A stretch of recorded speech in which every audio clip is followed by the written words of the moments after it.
सा विमलैः शब्दवारिभिः तमश्चाज्ञानजं भिन्नं तस्मै पाणिनये नमः।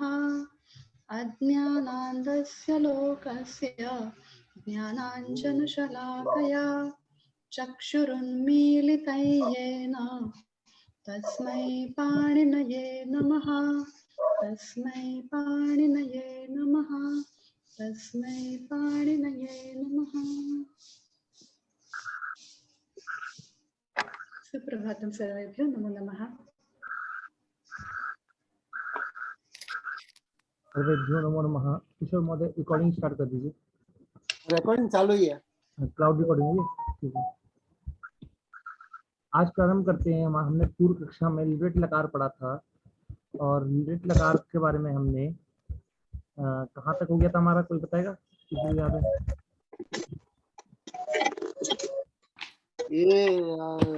ये हो गया था ना सारे वे कालन धातु के बाद में जो अंग कार्य स्टार्ट करना था महोदय। 7 to 58, 59, 60 तक इन्हें अतिदेश प्रारंभ करना है हमें, ठीक है। पृष्ठ संख्या तो 278 जी, सहज बोध पार्ट 2 सेकंड पार्ट में। हाँ, सेकंड पार्ट में पृष्ठ संख्या। अब देखिए यहाँ से आपको स्क्रीन दिख रही है। अब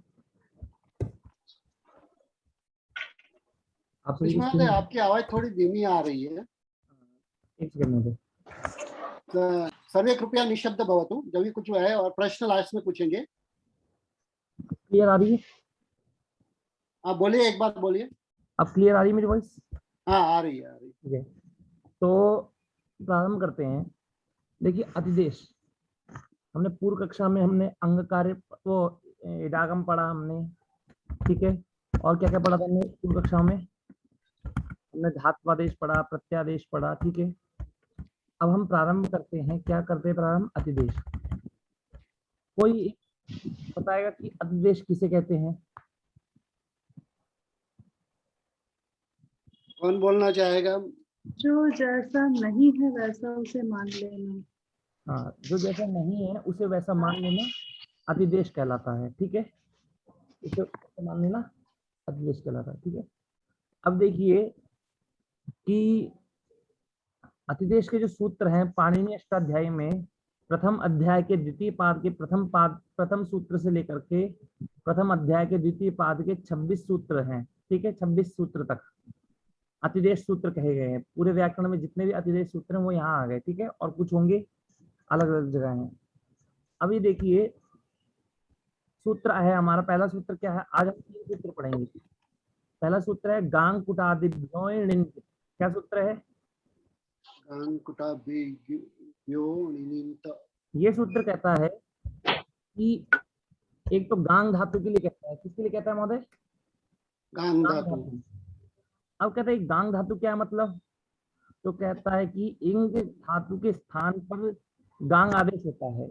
इंग धातु के स्थान पर गांग आदेश होता है, उस धातु को कह रहा है ये, ठीक है। तो अभी केवल इंगतो, राइट? इंगतो। इंगतो। तो इंग धातु के स्थान पर गांग आदेश होता है। यहाँ पर उस गांग के लिए चर्चा चल रही है, ठीक है। और चर्चा चल रही है 35 कुटादि धातु हैं। कौन सी धातु? 35 कुटादि धातु हैं। ये कुटादि धातु तुदादि गण के अंतर्गत आती हैं, ठीक है महोदय। अब देखिए ये एक तो हो गई हमारी गांग धातु और एक 35 धातु। इन 36 धातुओं के बाद में यदि कोई ऐसा प्रत्यय आया जो कित और नित और नित से भिन्न है, कैसा है? कित और नित से भिन्न, तो वो गित्वत होता है। कैसा होता है महोदय? वो गित्वत होता है। गित्वत होता है। अब जैसे उदाहरण लेते हैं कि देखिए कि 35 धातुओं के बाद में कोई ऐसा प्रत्यय आ गया, जैसे मतलब मान लीजिए कि आपका अभी हम लोग स्या प्रत्यय आ गया। कौन सा प्रत्यय आ गया? स्या प्रत्यय। अब ये स्या प्रत्यय आपका कैसा है? ये यित है या णित है? क्या नहीं है? यित या णित नहीं है। नहीं है। तो क्या हो जाएगा फिर, नित या अनित नहीं है तो ये स्या प्रत्यय नित्वत मान लिया जाएगा। कैसा मान लिया जाएगा? वित्वत। नित्वत मान लिया जाएगा। ठीक है, मतलब समझ में आया? हाँ आप सभी को समझ में आया? मैं आपको एक बार फिर से बताता हूँ। क्षम्यता महोदय, आवाज बहुत धीरे आ रही है।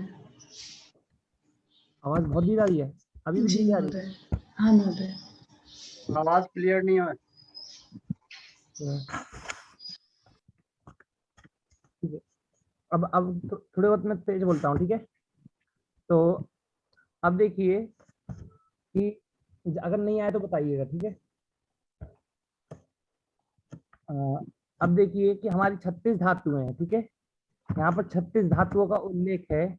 यदि इन 36 धातुओं के बाद में कोई प्रत्यय आया, जैसे मान लेते स्या प्रत्यय आया अथवा तास प्रत्यय आया, ठीक है? अब ये देखिए, इस स्या प्रत्यय या तास प्रत्यय, इसमें या की अनित है क्या? ये नहीं है। नित अथवा अनित है क्या? ये बताइए, स्या और तास प्रत्यय कोई बताइए। नहीं है। नहीं है। अगर इन 36 धातुओं के बाद में यदि ऐसा कोई प्रत्यय आया जो यित और अनित से भिन्न है, तो वो प्रत्यय कैसा मान लेंगे? हम यित्वत मान लेंगे। कैसा मान लेंगे? वित्वत। वित्वत मान लेंगे। ठीक है, तो यित्वत मान लिया जाएगा। अब मान लीजिए कि आपके बाद में प्रत्यय आ गया आपका, इन 36 धातुओं के बाद में नल प्रत्यय आ गया। कौन सा प्रत्यय आ गया? नल। तो इस नल प्रत्यय को आप यित्वत मानेंगे क्या? नहीं, गणित है। नित है। हाँ, क्या है ये? ऋणित है। गणित है। ठीक है, तो अगर ऋणित और यित और ऋणित से भिन्न होगा तब ही यित्वत मानेंगे। और कम और क्या शर्त है कि इन 36 धातुओं के बाद में ही प्रत्यय आना चाहिए। ठीक है महोदय? हाँ महोदय।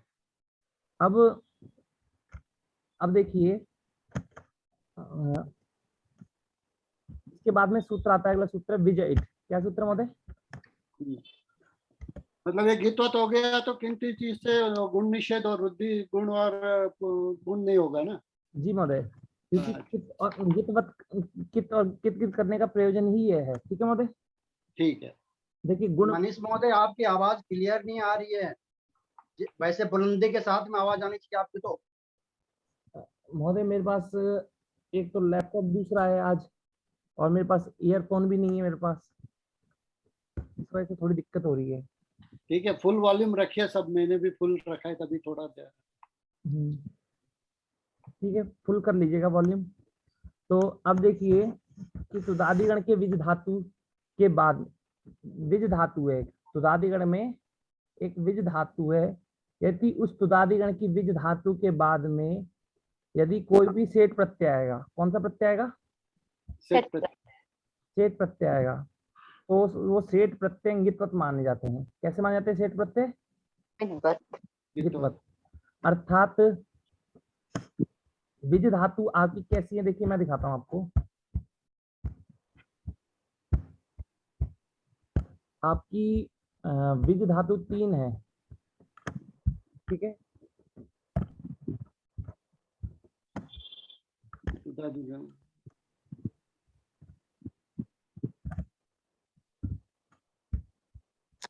तो देखिए विज धातु आपकी कितनी है? 3 है। विजिर पृथक भावे, ओ विजी भय चलन हो और ओ विजी भय चलन हो। ठीक है, ये 2 हैं। तो देखिए इसमें से एक जो सबसे ऊपर वाली धातु है विजिर, ये हमारी अनिट है। कैसी है ये? अनिट है। अनिट है, अर्थात इसके बाद में कोई प्रत्यय आएगा तो कभी भी सेठ प्रत्यय मिल सकता है क्या इसके बाद में? नहीं। नहीं मिलेगा, क्योंकि जब धातु ही अनिट है तो फिर प्रत्यय का क्या सेठ होने का क्या फायदा? ठीक है, जब हमारी धातु भी सेठ हो और प्रत्यय भी सेठ हो तब तो बीच में इटागम होगा। तो अर्थात तुदादिगण और रुधादिगण की दोनों धातु कैसी हमारी? सेठ है।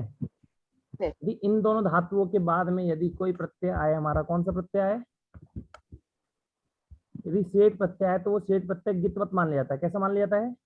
वित्वत मान लिया। गित्वत मान लिया जाता है। जैसे देखिए कि विज धातु है, ठीक है? इस विज धातु के बाद में कौन सा प्रत्यय हमारा? सती प्रत्यय है। अभी बताइए सती प्रत्यय तो सेठ प्रत्यय है कि नहीं है? स्या। सेठ प्रत्यय है। और विज धातु भी हमारी सेठ है, तो दोनों सेठ हो गई। तो क्या होगा, बीच में इट आगम हो गया। जब इट आगम हुआ तो क्या बन गया हमारा, इष्यति बन गया। क्या बन गया? स्थिति बन गया। अब ये विज धातु के बाद में ये सेठ प्रत्यय बैठा है कि नहीं बैठा है? इष्यति जो है ये सेठ है कि नहीं है? सेठ हाँ। प्रत्यय है, है। तो ये गित्वत मान लिया जाएगा। कैसे मान लिया जाएगा? वित्वत। गित्वत मान लिया जाएगा। यदि इस विज धातु के बाद में यदि सेठ प्रत्यय नहीं होगा तो गित्वत हम नहीं मानेंगे, और विज धातु के बाद में यदि सेठ होगा तो गित्वत मानेंगे, और नहीं होगा तो नहीं मानेंगे। ठीक है, समझ में आया? अब गित्वत मानने का प्रयोजन क्या है? तो जब हमने गित्वत मान नहीं लिया, तो विजेष्यति बनता ना, विजेष्यति बनता। तो यहाँ पर जो विज धातु है इसमें पुगंत लघु पदस्य च, इस सूत्र के द्वारा उपधा के लघु इक को गुण प्राप्त था। क्या प्राप्त था? गुण प्राप्त। तो किंगितिचा ने गुण निषेध कर दिया, तो क्या बन गया? विजिष्यति, वरना क्या बन जाता? वेजिष्यति। विजिष्यति। मतलब ये विजेष्यति बनता है क्योंकि इट का हुआ, तो क्या वेजिष्यति बनता है? ये बनेगा महोदय वेजिष्यति बनने लगता, पर अब क्या बनेगा? विजिष्यति बनेगा। ठीक है, नहीं, अगर हम लोग विज और ईट और क्षति, अगर ये सूत्र नहीं होता जी तो विजी विजी बनता, उसके बाद क्षति लगाते तो विजेष्यति बनता ना। आपकी बात सही है। इसके लिए सूत्र है आपका दीदी बेबी टाम। क्या सूत्र है महोदय? महोदय का प्रश्न ये है, इसको मैं दूसरी तरह से व्याख्या करता हूँ। ठीक है, जैसे आपने बोला, देखिए इट आपका आर्धातुक है कि नहीं है? अर्थात। तो इस इट को मान करके पहले यहाँ पर पुगंत लघु पदस्य से गुण होगा कि नहीं होगा प्राप्त? अच्छा, ठीक है, समझ गया। नहीं, अभी इसका आपको उत्तर नहीं मिला इसका, इसको समझिए अभी। ठीक है, तो विज को इट मान कर, आर्धातुक मान करके आपको पुगंत लघु पदस्य से गुण प्राप्त होगा। आप उसको क्या कर देंगे? गुण निषेध कर देंगे। ठीक है, अब आपके कहेंगे कि आप विज धातु के लिए गुण निषेध कर रहे हैं ना, के लिए तो गुण निषेध नहीं कर रहे। तो कह रहे हैं इट को गुण, इट को कभी भी गुण क्यों नहीं करते आप? इट को आप कभी भी गुण क्यों नहीं करते? क्योंकि इट के बाद में आपका सति प्रत्यय आर्धातुक है कि नहीं है? समझ में आया प्रश्न महोदय? नहीं, अभी नहीं समझ में आया। इट को क्यों नहीं गुण होता है पूछ रहे हैं? नहीं होता है आर्धातुक रहने के बावजूद। विज धातु महोदय। ठीक है, और इट है और इसका सती आया। ठीक है, अब देखिए पहले हमने विज और इट में कार्य करने, तो इट को आर्धातुक, इट में ई बचा आपका। ठीक है, अब हमने विज को, इट को निमित्त मान करके हमने विज को पुगंत लघु पदस्य से गुण प्राप्त हुआ, वेज बनने लग गया। पर क्या हो गया, हमने सेठ प्रत्यय है तो हमने क्या कर दिया, गित्वत होने का पीछे से निषेध हो गया, तो विज बन गया। ठीक है, आपका समझ में आया? हरिओम। हाँ महोदय। अब इसके बाद में जब हमने ई जोड़ दिया, तो ई जोड़ने के बाद में आपका क्या बना? विजी बन गया आपका। ठीक है, अब कहेंगे कि विजी अब ये इगंत है कि नहीं है? इगंत है। और इसके बाद में जो सति प्रत्यय आया है, तो इसको फिर सति प्रत्यय को आर्धातुक मान करके विजी को विजय होना चाहिए। अब समझ में आया महोदय प्रश्न? तो यहाँ पर विजय, विजी को गुण क्यों नहीं होता? विजी को ई को जाता है। ठीक है, अंत में एक है, उपधा में नहीं है। नहीं, उपधा में नहीं, इगंत सार्वधातुक आर्धातुक से गुण प्राप्त होता है कि नहीं होता है? समझ में आया ना प्रश्न सभी को? देखिए सूत्र है आपका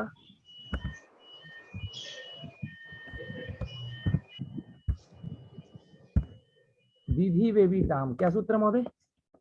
विधि वेविताम। विधि वेविताम। अब आपने इस सूत्र को ध्यान से देखिए, इसके एक एक शब्द को अलग करते हैं। तो दीधी, वेवी और इताम क्या है? इताम। दीदी, वेवी और इताम। तो क्या है कि दीदी धातु को गुण नहीं होता है, गुण वृद्धि नहीं होती है। वेवी धातु को गुण नहीं, वृद्धि नहीं होती है। और इट को, अर्थात इट को गुण वृद्धि नहीं होती है। समझ में आया महोदय? अभी जो इट है, वीजी में जो ई है, इसको किससे गुण वृद्धि गुण प्राप्त हुआ, सार्वधातुक आर्धातुक ऐसे गुण प्राप्त हो गया, पर किसने निषेध कर दिया यहाँ पर? ये तो गुण नहीं होता, हाँ, कि इत को गुण नहीं होता, गुण वृद्धि नहीं होती है। ठीक है, गुण वृद्धि नहीं। समझ में आया महोदय? हाँ महोदय। हाँ, अब चलते हैं आगे, आगे स्टार्ट करते हैं। अब आपका आया विभाषोर नो हो, तीसरा सूत्र क्या है? विभाषोर नो हो।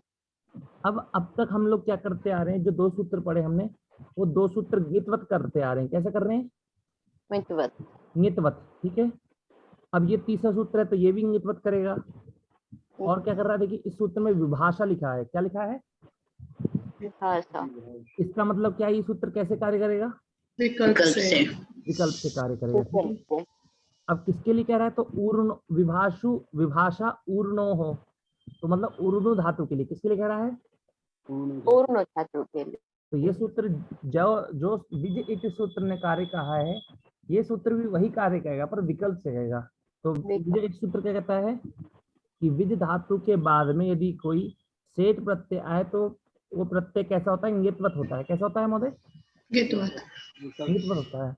ये सूत्र भी ऐसा कहता है कि ऊर्णु धातु के बाद में यदि कोई सेठ प्रत्यय आए, कौन सा प्रत्यय है? सेठ आधातु प्रत्यय है। ठीक है, तो क्या होता है, वो प्रत्यय कैसा मान लिया जाता है? इंगितवत विकल्प से गितवत मान जाता है। कैसे मान जाता है? अब विकल्प से, अब आप यहाँ पर समझिएगा, एक सेकंड, पहले मैं इसे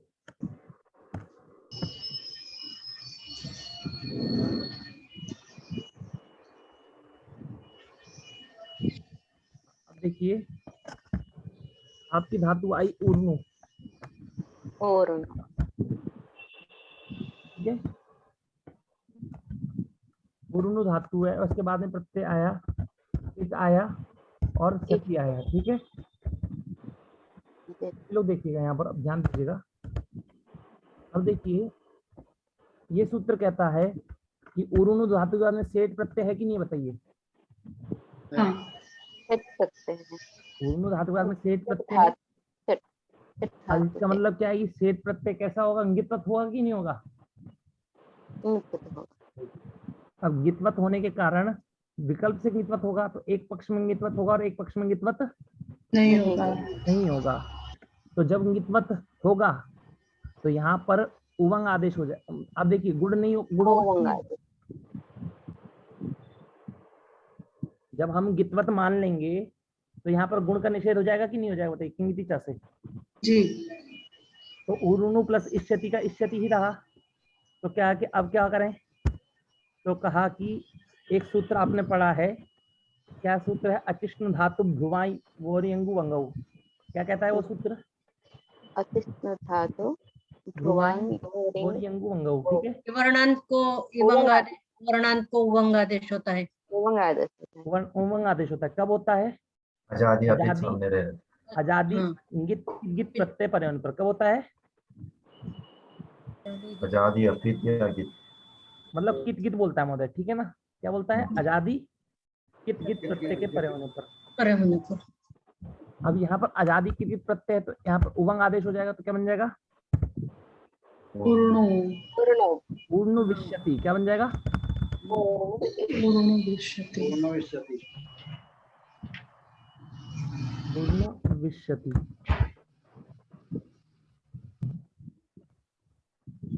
समझ में आया महोदय आपको? अब देखिए, जब हम गितवत नहीं मानेंगे तो क्या होगा, बताएंगे कोई? तो यहाँ गुण हो जाएगा। हो जाएगा और जब गुण हो जाएगा तो अब गुण कर दिया हमने। ठीक है, तो ऊर्णु को गुण होकर क्या बन गया? ऊर्णो बन गया। अब आदेश होकर क्या बन गया? ऊर्णव। ऊर्णव और ऊर्णव प्लस इष्यति मिलकर क्या बन जाएगा? ऊर्ण विष्यति। अब आपको कितने रूप मिलेंगे? एक मिलेगा ऊर्णु विष्यति और एक क्या मिलेगा? ठीक है, अब देखिए महोदय, फिर ऊर्णोत्तर विभाषा और इसमें फर्क क्या है ये सूत्रों में? ऊर्णोत्तर विभाषा वो अलग है, ठीक है, ये इंगितवत कर रहा है। और उन्नोत्तर विभाषा क्या करता है, आप देखिए पहले, विकल्प से वृद्धि और गुण करता है वो। ठीक है। हाँ वही तो पूर्णोत्तर विभाषा क्या करता है, विकल्प से वृद्धि और गुण करता विकल्प से गुण है, वृद्धि करता है। हाँ। है, ठीक है ना। और उसकी शर्त अलग है, वो हलादि अपित प्रत्यय के परिमाण पर करता है केवल, ठीक है। अब ये 3 सूत्र आपने पढ़ लिए, कितने सूत्र पढ़ लिए आपने, 3 सूत्र, ठीक है। अब 3 सूत्र आपने पढ़ लिए। पहला सूत्र क्या है, गांग कुटादि भ्यो इंगित, वो कहता है कि गांग धातु और 35 कुटादि धातु, कौन सी धातु, कुटादि धातु। ठीक है। पंडित इन धातु 35 कुटादि धातुओं के बाद में यदि कोई ऐसा प्रत्यय आया जो हित और णित से भिन्न है, तो उन 36 धातुओं को हम कैसा मान लेंगे, गित्वत मान लेंगे। मतलब उस प्रत्यय को गित्वत मान लेंगे। और प्रत्यय को गित्वत मानने पर हम जो कार्य करते हैं वो करेंगे। विज धातु के बाद में यदि कोई सेठ प्रत्यय आया तो उसको भी गित्वत मान लेंगे। और विभाषा ऊर्ण धातु के बाद में कोई सेठ प्रत्यय आया तो उसको भी गित्वत मान लेंगे, पर विकल्प से मानेंगे, ठीक है। ये सूत्र आपने पढ़ा है कि पढ़ा है, सार धातु का अर्ध धातु, बताइए जी। इसको पढ़ाने की जरूरत नहीं है फिर आपको। उगंत लघु पद क्या पढ़ा आपने, पढ़ा है। ये पढ़ा आपने, जी पढ़ा है। कि क्या कहता है मिलजे वृद्धि, किसका अपवाद है, कोई बताएगा। उगंत लघु पदस्य पुगंत लघु पदस्य का अपवाद है, क्योंकि पुगंत लघु पदस्य गुण करता है, गुण करता है, ये वृद्धि करता है। और ये वृद्धि करता है, ये वृद्धि होती है इसमें। बिल्कुल। चलिए नीति से आपने सबने पढ़ाई है, जी। ठीक है। हाँ। अब जब 35 जो हमारी 36 कुटादि धातु है, ठीक है, मतलब एक गांग धातु और 35 कुटादि धातु और विज धातु और उरुनु धातु, यदि हम इनको इसके बाद में आने वाले प्रत्यय को गित्वत मान लेंगे तो क्या होगा, तो नीति से गुण निषेध हो जाएगा। क्या हो जाएगा, गुण निषेध हो जाएगा। और गुण निषेध के बाद जो प्रक्रिया होगी वो आपको करनी है, ठीक है। क्या होगी मैं आपको बता दूंगा, ठीक है ना। अचिष्णु धातु को भी याद रखिएगा, ठीक है। अचिष्णु धातु आपको याद है कि नहीं है, हाँ याद है। यहाँ देखिए लिखा है आजादी कित गित प्रत्यय परिवर्ण पर, ये सूत्र कार्य करता है। कब करता है, केवल आजादी कित गित प्रत्यय के परिवर्ण पर।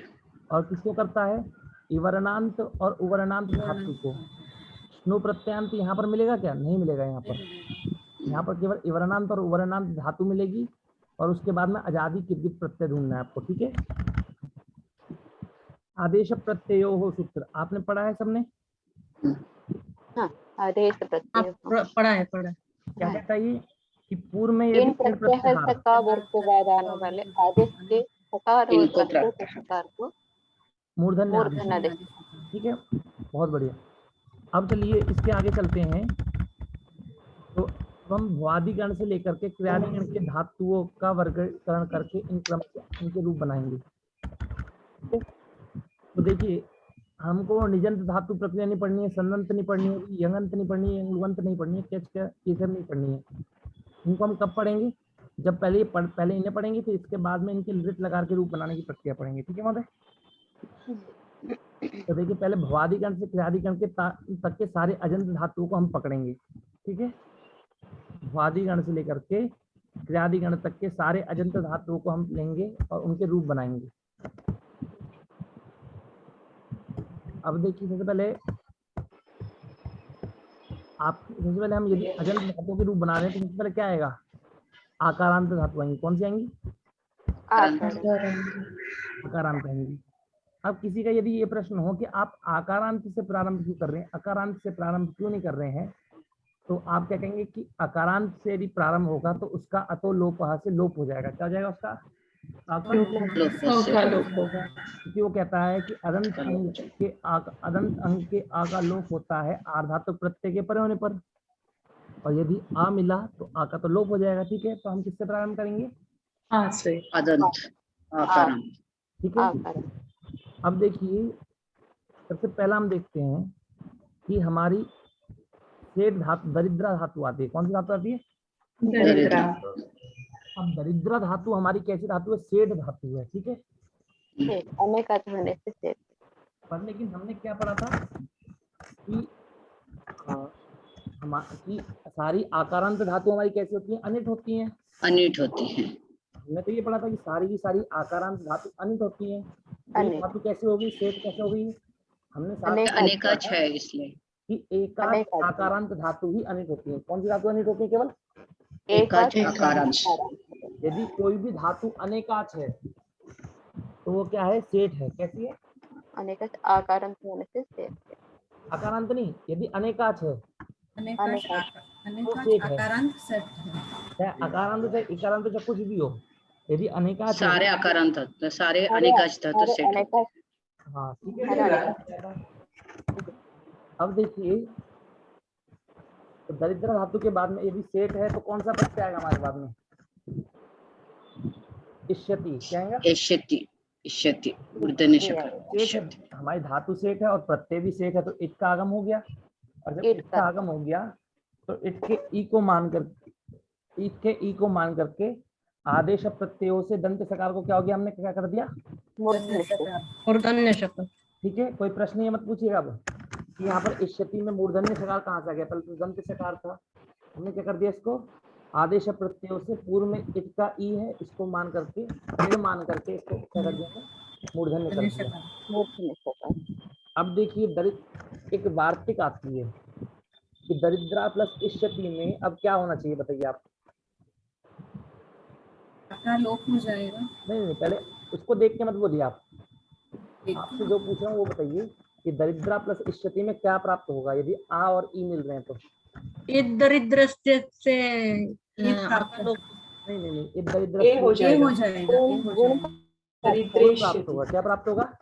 गुण आद गुण से गुण प्राप्त होगा, तो दरिद्रेष्यति बनना चाहिए। और एक वार्तिक है, वार्तिक क्या है? दरिद्राते आर्ध धातु के विवक्षिते आलोप वाच्य, कि दरिद्रा धातु के आकार का लोप होता है। कब होता है? आर्ध धातु प्रत्यय के परे होने पर। कब होता है महोदय? आर्ध धातु प्रत्यय के परे होने।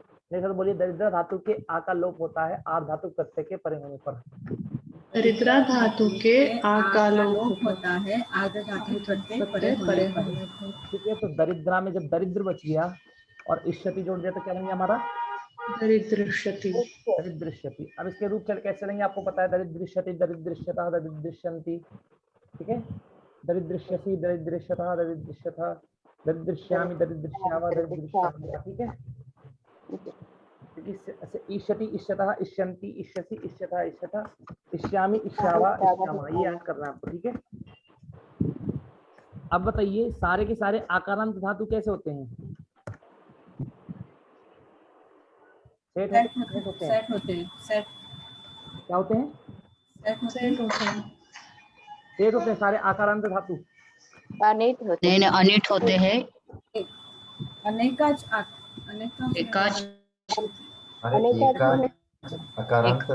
आकारांत धातु सेट होते हैं। ऐसा अनिट होते हैं। एकाच आकारांत धातु अनिट होते हैं। यहाँ क्या लिखा है? यहाँ क्या लिखा है? एकाच आकारांत धातु, सारे के सारे एकाच आकारांत धातु कैसे होते हैं? अनिट होती है। ठीक है, अनिट होते हैं। हाँ, तो अब देखिए कि आपको क्या करना है। अब अनिट है तो अनिट प्रत्यय लगाएंगे। अनिट प्रत्यय क्या है हमारा? सिति, सतः, संति। और यदि सेठ प्रत्यय लगाते हैं तो कौन सा बनता है? इष्यति। ठीक है, अब जोड़ेंगे तो क्या बनेगा आपका? धे धातु है। धातु आपकी धे को धा कैसे बनेगा? आदेश उपदेश स्थिति। ठीक है, कि बाद में जो सति प्रत्यय है ये शित नहीं है, तो शित नहीं है, इस कारण से हम क्या कर देंगे? इसके को आ कर देंगे। तो धा बन गया, धा प्लस सति, धास्यति। ध्येय है, ध्येय को ध्या बन गया तो ध्यास्यति। शो को शा बन गया तो शास्यति। ठीक है, अब आपकी कोई भी आकारांत धातु होगी तो उसको आपको क्या करना है? केवल क्या करना है उसको महोदय? प्रत्यय को जोड़ना है। प्रत्यय को जोड़ना है केवल। ठीक है, अब देखिए, अब इसके बाद में कौन से? अब इसके रूप देखिए कैसे बनेंगे। दास्यति, दास्यतः, दास्यन्ति, दास्यसि, दास्यतः, दास्यतः, दास्यामि, दास्यावा, दास्यामः, दास्यते, दास्येते, दास्यन्ते, दास्यसे, दास्येते, दास्यद्वे, दास्य, दास्यावहे, दास्यामहे। ठीक है, समझ में आया हमारे सभी को? जी। अब इसके बाद में दो धातु आती है हमारी, कौन सी धातु आती है? आकारांत के बाद में कौन सी धातु आएंगी? इकारांत।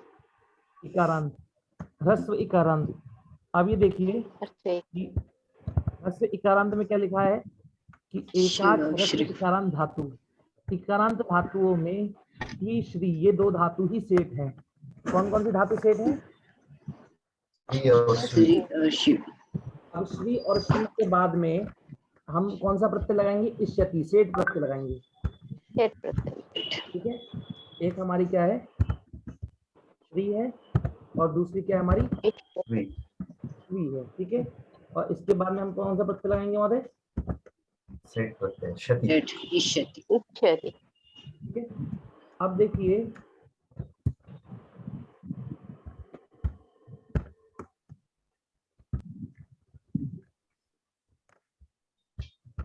तो इसके रूप क्या बनेंगे? अब इसमें बताइए, इष्यति है, अब यहाँ पर क्या होना चाहिए? गुण करके गुण कर देंगे। क्यों? हमारा आधातु के, तो श्री को क्या कर देंगे? श्रेय। श्री को श्रेय, ए को क्या करेंगे फिर महोदय? हो जाएगा ना, एक हो यावा से आय हो जाएगा। आय श्रेय, यहाँ क्या बन जाएगा? श्रेय प्लस इष्यति क्या बन जाएगा आपका? श्रेयिष्यति। ठीक है, यही बन रहे हैं। देखिए श्रेय क्या बना? श्री से बना आपका श्रेयिष्यति और श्री से क्या बना आपका? श्वेयिष्यति। अब देखिए इसके बाद में आने वाले, अब इसके बाद में आने वाले सारे प्रत्यय, सारे प्रत्यय कैसे होंगे आपके? अनिट होंगे कि नहीं होंगे?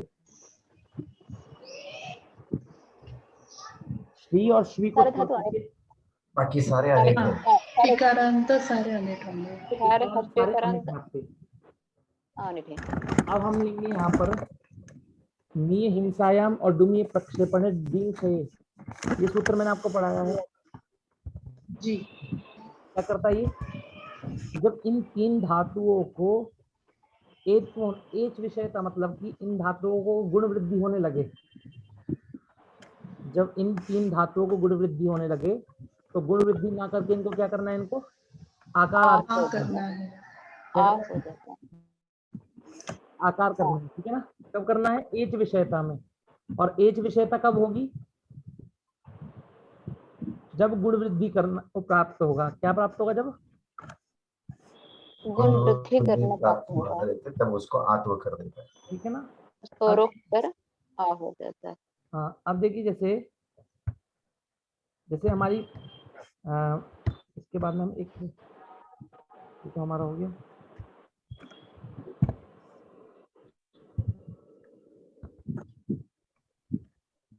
एक शक्ति प्रत्यय लिख देते हैं। अब इसके बाद में हमारी धातु आई, मी धातु आई। कौन सी आई? एक मी आ गई ह्रस्व और एक मी आ गई हमारी, एक मी आ गई। ठीक है,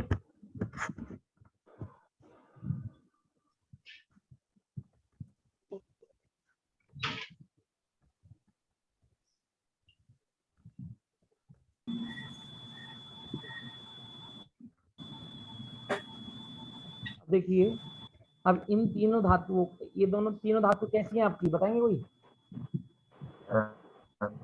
कैसी है महोदय? इकारांत अनिट धातु है। तीनों की तीनों कैसी हैं आपकी? अनिट है। कैसी है? अनिट है कि नहीं है? अनिट है। अनिट होने के कारण इट का आगम नहीं होगा बीच में। अब मी और दी, इनको क्या हो गया? इनको बाद में आर्धातुक प्रत्यय, हमारा स्या आर्धातुक प्रत्यय है, तो इसको मान करके यहाँ पर सार्वधातुक आर्धातुक से गुण प्राप्त हुआ। क्या प्राप्त हुआ? तो गुण होकर के ए होने लगता है, तो मी को में और दी को दे बनने लगता। तो जब भी इनको ए ओ आई औ प्राप्त होगा तो इनको क्या हो जाएगा? आकार हो जाएगा। क्या हो जाएगा महोदय? आकार बन गया। क्या बन जाएगा आपका? आस्यति, आस्यति और दास्यति। ठीक है, समझ में आपको? जी। अब देखिए ये यहाँ पर उपसर्ग लगाकर बस प्रयोग दिखा दिया है, जरूरी नहीं है कि उपसर्ग लग के ही काम होगा, ठीक है। अब देखिए आगे चलते हैं। अब इसके बाद में श्री और श्री को छोड़ करके यदि कोई धातु आए तो आपको क्या करना है, केवल नीट है तो लग यति प्रत्यय जोड़ना है। अब देखिए जी प्रत्यय आपका कौन सी धातु है, जी। जी। अब जी धातु के बाद में सती प्रत्यय आएगा तो आप क्या करेंगे ये बताएंगे? वृद्धि करेंगे, गुण करेंगे, वृद्धि क्यों करेंगे? जोड़ देंगे, हाँ सॉरी गुण करेंगे और जोड़ देंगे। ठीक है, साधातु आर्धातु के से गुण किया तो जी को बन गया जे, से गुण जे करेंगे। प्लस सती। और अब जब जे बन जाएगा आपका तो पूर्व में आपका इन मिलेगा कि नहीं मिलेगा, इन। हाँ आदेश प्रत्यय से, तो आदेश प्रत्यय से फिर आप क्या कर देंगे, मूर्धन्य शकार कर देंगे। क्या कर देंगे? वेश्यति, ई से क्या बनेगा? अब जैसे देखिए अधि, ये इंग धातु है, अब अधि ई, अब ई जोड़ेंगे तो क्या बनेगा आपका? ई को गुण कर देंगे ए, और ए प्लस शते, एष्यते क्या बनेगा? और अधि उपसर्ग लगाएंगे तो इको एंड से यानी करके क्या बन जाएगा? अध्येष्यते। ठीक है, अब चलते हैं दीर्घ इकारांत धातु में। कौन सी धातु में चलते हैं? दीर्घ इकारांत। अब देखिए दीधि और वेवी धातु आपकी कैसी है, एकाच है कि अनेकाच है? अनेकाच है। और अनेकाच धातु यदि अनेकाच होती है तो क्या होता है? सारे सेट होते हैं। सारे सेट होते हैं। तो दीधि और वेवी के बाद में हमने लगाया कौन सा प्रत्यय लगाया? इष्यति लगाएंगे, ठीक है। धातु आई और वेवी धातु आई।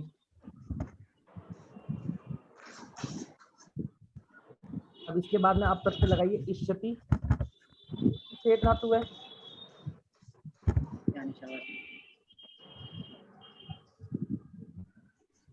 अब यहाँ पर प्रश्न होता है कि दीदी और वेवी धातु गुण होगा कि नहीं होगा, बताइए। नहीं होगा। नहीं होगा। नहीं होगा, क्यों नहीं होगा? दीदी वेवी टाम। बहुत बढ़िया, दीदी और वेवी धातु गुण वृद्धि नहीं होती। अब जब गुण वृद्धि नहीं होगी तो क्या कर देंगे हम, तो यहाँ पर की प्राप्ति होगी। क्या प्राप्ति होने लगेगी? फिर ये से वो दीर्घ ई को निकालना। अब जब यहाँ पर हमने गुण वृद्धि नहीं किया तो अब क्या होने लगेगा मध्य? अचिष्णु धातु सूत्र याद है आपको? यंग आदेश हो जाएगा। यंग आदेश होगा क्या, ये बताइए। नहीं होगा। नहीं होगा, क्यों नहीं होगा? आदेश आजादी कितनी तरह होने पर आजादी तो है पर कित नहीं है। कित नहीं है, ठीक है। तो और एक सूत्र आता है ना, ये वो दीदी वेव्यो से यहाँ दीर्घ ई का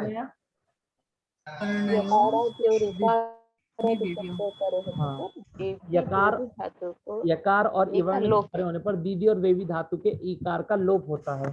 तो यहाँ पर इवर्ण पर में है कि नहीं है? इवर्ण पर में। मनीष महोदय, एक निमिष। मनीष महोदय जी बोलिए। मैं आपको होस्ट करता हूँ, मैं मेरा डिवाइस चेंज कर रहा हूँ, बाद में मैं केवल सुनूंगा। मैं आपको होस्ट बना देता हूँ। ठीक है महोदय। ठीक। तो अब देखिए दीदी और वेवी धातु के ई का लोप हो जाएगा, किससे होगा? वी वर्ण और दीदी वेवी से। ठीक है, तो दीर्घ बचेगा आपका, क्या बचेगा? दीर्घ और वेव, और जोड़ देंगे तो क्या बनेगा? दीधिष्यति और वेविष्यति। क्या बन जाएगा? दीधिष्यते और वेविष्यते। दीधिष्यति और दीधिष्यते वेविष्यति, जो भी मतलब आत्मा को बोलते हैं आत्मा को बोलेगा। ठीक है। अब देखिए वही मीनाती मिनोती दिंगाम पीछे आगे दोबारा हमने पढ़ चुके हैं इसको। अब लिंग धातु आई, लिंग श्लेषण और ली श्लेषण। इसके लिए हमने क्या सूत्र पढ़ा था? विभाषा लीयते। क्या सूत्र है हमारा? विभाषा लीयते। ये सूत्र भी वही कार्य करता है। यदि ली धातु को लिंग श्लेषण और ली श्लेषण, इन दो धातुओं को यदि गुण वृद्धि करके एज विषयता होने लगे, क्या होने लगे? एच विषयता। तो इनको आ हो जाएगा, पर कैसा होगा? आ विकल्प से होगा। कैसे होगा? विकल्प से। अर्थात एक पक्ष में इसको गुण हो जाएगा और एक पक्ष में इसको क्या हो जाएगा? आकार आदेश हो जाएगा। ठीक है। तो जब देखिए लीन धातु, ये दोनों की दोनों धातु हमारी अनिट है। कैसी है? अनिट है। तो जब इसके बाद में कौन सा प्रत्यय आएगा? हमारा सति प्रत्यय आएगा। कौन सा प्रत्यय आएगा? स्यति। सति प्रत्यय आया। ठीक है। तो जब सति प्रत्यय बाद में हमारा, तो हमने क्या कर दिया? लीन धातु, ली धातु है। एक का रूप सीख लेंगे, दोनों के रूप वैसे बनेंगे। तो ली धातु है, तो ली के बाद में सति प्रत्यय आया, तो इसको सार्वधातुक आर्धातुक कैसे गुण प्राप्त हुआ? क्या प्राप्त हुआ? गुण। जैसे गुण प्राप्त हुआ, तो एज विषय होने के कारण इसको आकार आदेश करके लास्ट सति बन गया। क्या बन गया हमारा? लास्ट। और जब एक बार आकार आदेश नहीं होगा, तो क्या बन जाएगा? ले बनेगा। ले बनेगा। और ले बनने के बाद में आपको क्या करना है? आदेश प्रत्ययों से मूर्धन प्रकार करके ले सति बन जाएगा। ठीक है जी। तो यहाँ पर देखिए इसी प्रकार रूप बना है कि एक बार बना ले सते और एक बार लास्ट सते। ठीक है, आपने पद में समझ आया? जी महोदय। ये तो हमने देखिए अब तक हमने दीर्घ इकारांत में 4 धातुओं को घटाया। कितने धातुओं को घटाया? 4 धातुओं को। और जिनमें से 4 धातुओं में से 2 धातु हमारी सेठ थी अनेकाच होने के कारण। ठीक है। और 2 धातु हमारी अनिट है, पर उनमें विशेष क्या था? उसमें एज विषयता विशेष थी। ठीक है। अब हम जो शींग और डींग, ये 2 धातु हमारी सेठ है कि अनिट है? ये बताइए। डिंग और डिंग ये दोनों अब हमारे सेट हैं। सेठ है। क्यों है? क्योंकि यहाँ देखिए लिखा है एकाच दीर्घ इकारांत धातुओं में देखिए कि एक इकारांत धातुओं में शींग डींग ये 2 धातु ही सेठ होती हैं। कैसे होती हैं 2 धातु? सेट होती है। ये 2 धातु ही हमारी सेठ हैं। और यदि सेठ है तो क्या रूप बनेगा इनका? ईष्यति वाले बनेंगे। हाँ, इष्यति लगेगा। तो देखिए शी, अब यहाँ मान लेते हैं शी है आपका, और जैसा आपका वो बनेगा, क्या कहते हैं, जैसा इष्यति बनेगा आपका, ठीक है ना, वैसे ही आपका जैसे सिंह बनेगा उसी प्रकार डींग बनेगा। तो शी प्लस इष्यति आया, सेठ है, इस कारण से ई को गुण किया, ए कर लिया, ए को अय आदेश कर लिया, क्या बन गया? शय। शय प्लस इष्यति क्या बन जाएगा आपका? और डी से क्या बनेगा? डी से क्या बनेगा? डयिष्यति। ठीक है। देखिए बना कि नहीं बनाइए? दयिष्यते और डयिष्यते। ठीक है। आपने कहा तो दयिष्यते होगा। ठीक है। तो मैं आप को जी महोदय। ये डयिष्यते वो उड़ने वाला ही डयिष्यते है ना? डयते वाला। हाँ, पक्षिणः डयिष्यन्ते। ठीक है। अब देखिए इसके बाद चलते हैं जो दीर्घ इकारांत। अब इन धातुओं को छोड़ करके, इन विशेष धातुओं को छोड़ के यदि कोई धातु इकारांत आए तो क्या करना है आपको? अनिट करना है, स्यति प्रत्यय लगाएंगे। अनिट करने के बाद क्या करना है? गुण करना है हमें। जी। तो नी है, नी प्लस सति आया। ये देखिए नी प्लस सति, ये शींग डींग नहीं है, इस कारण से अनिट है। अनिट होने के कारण क्या है? गुण करके वो इट नहीं होगा, तो केवल गुण करा और क्षति जोड़ देते, क्या होंगे? नेष्यति, भेष्यति, क्रेष्यति। ठीक है महोदय। अब आई उकारांत धातु। अब ऊर्नु धातु कैसी है आपकी? सेठ है कि अनिट है? ये बताइए। सेठ है। कैसी है? अनेकाच धातु है, सेठ है। ऊर्नु धातु कैसी है आपकी? सेठ है महोदय। सेठ है। क्यों सेठ है, कोई बताएगा क्या? ऊर्नु धातु हमारी सेठ क्यों है? क्योंकि वो 6 धातु जो रस्वकारांत के उसमें है नहीं वो। नहीं अनेकाच है ना? अनेकाच भी है। अनेकाच है, इसके लिए अनेकाच है। अगर महोदय जैसा आपने कहा कि उन 6 धातुओं में नहीं है, अगर उन 6 धातुओं में नहीं है तो फिर अनिट होनी चाहिए, क्योंकि 6 धातु ही हमारी सेठ है। हाँ हाँ ठीक है ना। तो ऊर्णु धातु हमारी अनेकाच है, और जो भी धातु यदि अनेकाच होती है तो उसमें हमें सीधा क्या करना होता है, सीधा सेट होती है वो, सेट है। अब ऊर्णु धातु सेट है तो हमारी क्या होगा, हमने प्रक्रिया पढ़ी,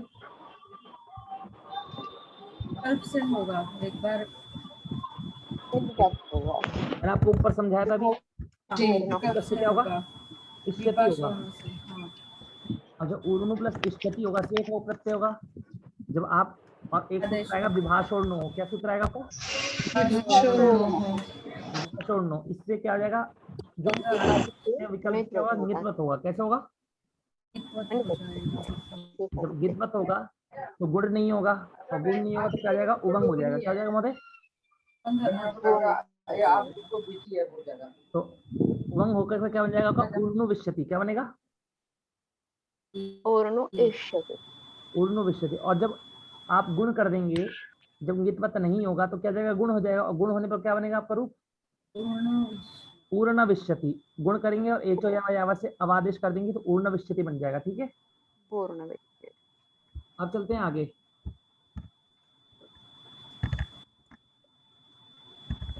आपकी धातु आई यू रू नु स्नु शुष्णु, ये 6 की 6 धातु आपकी कैसी है, कोई बताएगा, सेठ है। इन 6 धातुओं को क्या करेंगे, स्थिति लगाएंगे। कौन सा प्रत्यय लगाएंगे, इष्यति। और फिर क्या कर देंगे, हम इनको गुण कर देंगे। क्या कर देंगे, गुण करेंगे। और गुण करके एचो या से अब आदेश कर देंगे। तो नु नो नव नविष्यति रविष्यति स्नविष्यति क्षविष्यति क्ष्णविष्यति। ठीक है, समझ में आया महोदय, हरिओम, समझ में आपको कैसा होगा, क्या आवाज किनके यहाँ से आ रहा है? नो रुष नो छु। आवाज कम आ रही है क्या, हाँ आपकी आवाज कम आ रही है और किसी के यहाँ से कुछ डिस्टर्बेंस आवाज आ रही है। हाँ तो अरे और लोग बंद कर लीजिए अपना कृपया करके। ठीक है, अब देखिए ह्रस्व उकारांत में 3 धातु आई आपकी। कितनी धातु आई, 3 धातु आई। वो 3 धातु कौन कौन सी हैं, गु धु और कुंग, मतलब कु। ठीक है ना, ये तीनों धातु आपकी कुटादि धातु हैं। कौन सी धातु है आपकी, कुटादि। कुटादि धातु हैं। अब ये कुटादि है तो कुटादि के बाद कुटादि होने का फल क्या है, 3 धातु कुटादि, अनिट होना चाहिए। नहीं अनिट होना गिद्वत मान लेना चाहिए, गिद्वत मान लेना चाहिए। इन धातुओं के बाद कुटादि, सुनिए एक मिनट सुनिए, कुटादि धातुओं के बाद में यदि जो प्रत्यय आ रहा है यदि वो यित और नित नहीं है तो वो क्या हो जाएगा, नित्वत हो जाएगा। कैसा हो जाएगा, नित्वत हो जाएगा, नित्वत हो जाएगा। तो अब देखिए ये कु गु ध्रु कु, ये तीनों धातु आपकी अनिट है कि नहीं है, जी हाँ अनिट है। अनिट से तो कोई मतलब नहीं है हमें, अनिट से कोई मतलब है क्या हमें, नहीं। कु एक टुकड़ा थी, गु ध्रु और क्या थी महोदय, कु। 3 धातु, ये तीनों अनिट हैं, इसलिए इनके बाद में प्रत्यय क्या आएगा आपका, सती आएगा। ठीक है, एक सिखा रहा हूँ आपको, तीनों में समझ लेना है। अब गु प्लस सती है। अब देखिए ये अनिट है तो इत का आगम नहीं होगा, और क्या है, ये कुटादी है। कैसी है ये आपकी, कुटादी। तो कुटादी होने के बाद मतलब क्या है कि कुटादी धातु के बाद में आने वाले जो स प्रत्यय ही कैसा मान लिया जाएगा, गित्वत मान लिया जाएगा। कैसा मान लिया जाएगा, गित्वत। और गित्वत मानने पर क्या होता है, गुण वृद्धि नहीं होती। तो गु धातु को गुण वृद्धि नहीं होगी तो क्या बनेगा रूप आपका, गुष्यति। मूर्धन में शकार कर देंगे, गुष्यति बन जाएगा। क्या बन जाएगा आपका, ध्रुव से क्या बनेगा, दृश्यति। कु से क्या बनेगा, कुष्यति। कुष्यति। समझ में आया आपको क्या बना, जी क्या बना है, गुष्यति, दृश्यति और कुष्यते। ठीक है ना, धातु आत्मनेपदी है तो आत्मनेपद के प्रत्यय लगाना है, परस्मैपदी है तो परस्मै प्रत्यय, और उभयपदी। ठीक है, अब इनको छोड़ करके यदि कोई उकारांत धातु मिलेगी तो आपको क्या करना है, केवल क्या करना है, केवल अनिट गुण है करके तो जोड़ देना। बस गुण करके जोड़ देना। तो हु धातु आई, ये देखिए हु धातु सेठ भी नहीं है और कुटादी भी नहीं है, तो क्या करेंगे, केवल गुण कर देंगे और जोड़ देंगे। तो हु प्लस सती होशति क्या बन जाएगा? होशति, होशति। औषधि। अब ध्यान दीजिएगा कि अब कौन से महोदय, युगल किशोर महोदय, अब आपने पूछा था भविष्यति कैसे बनेगा, तो भविष्यति अभी सीखेंगे हम, ठीक है ना। अब देखिए कि दीर्घ उकारांत धातुओं में कुछ धातु वेट भी होती है, मैंने आपको बताई थी। वेट धातु मैंने आपको कुछ बताई थी कि नहीं बताई थी, बताइए।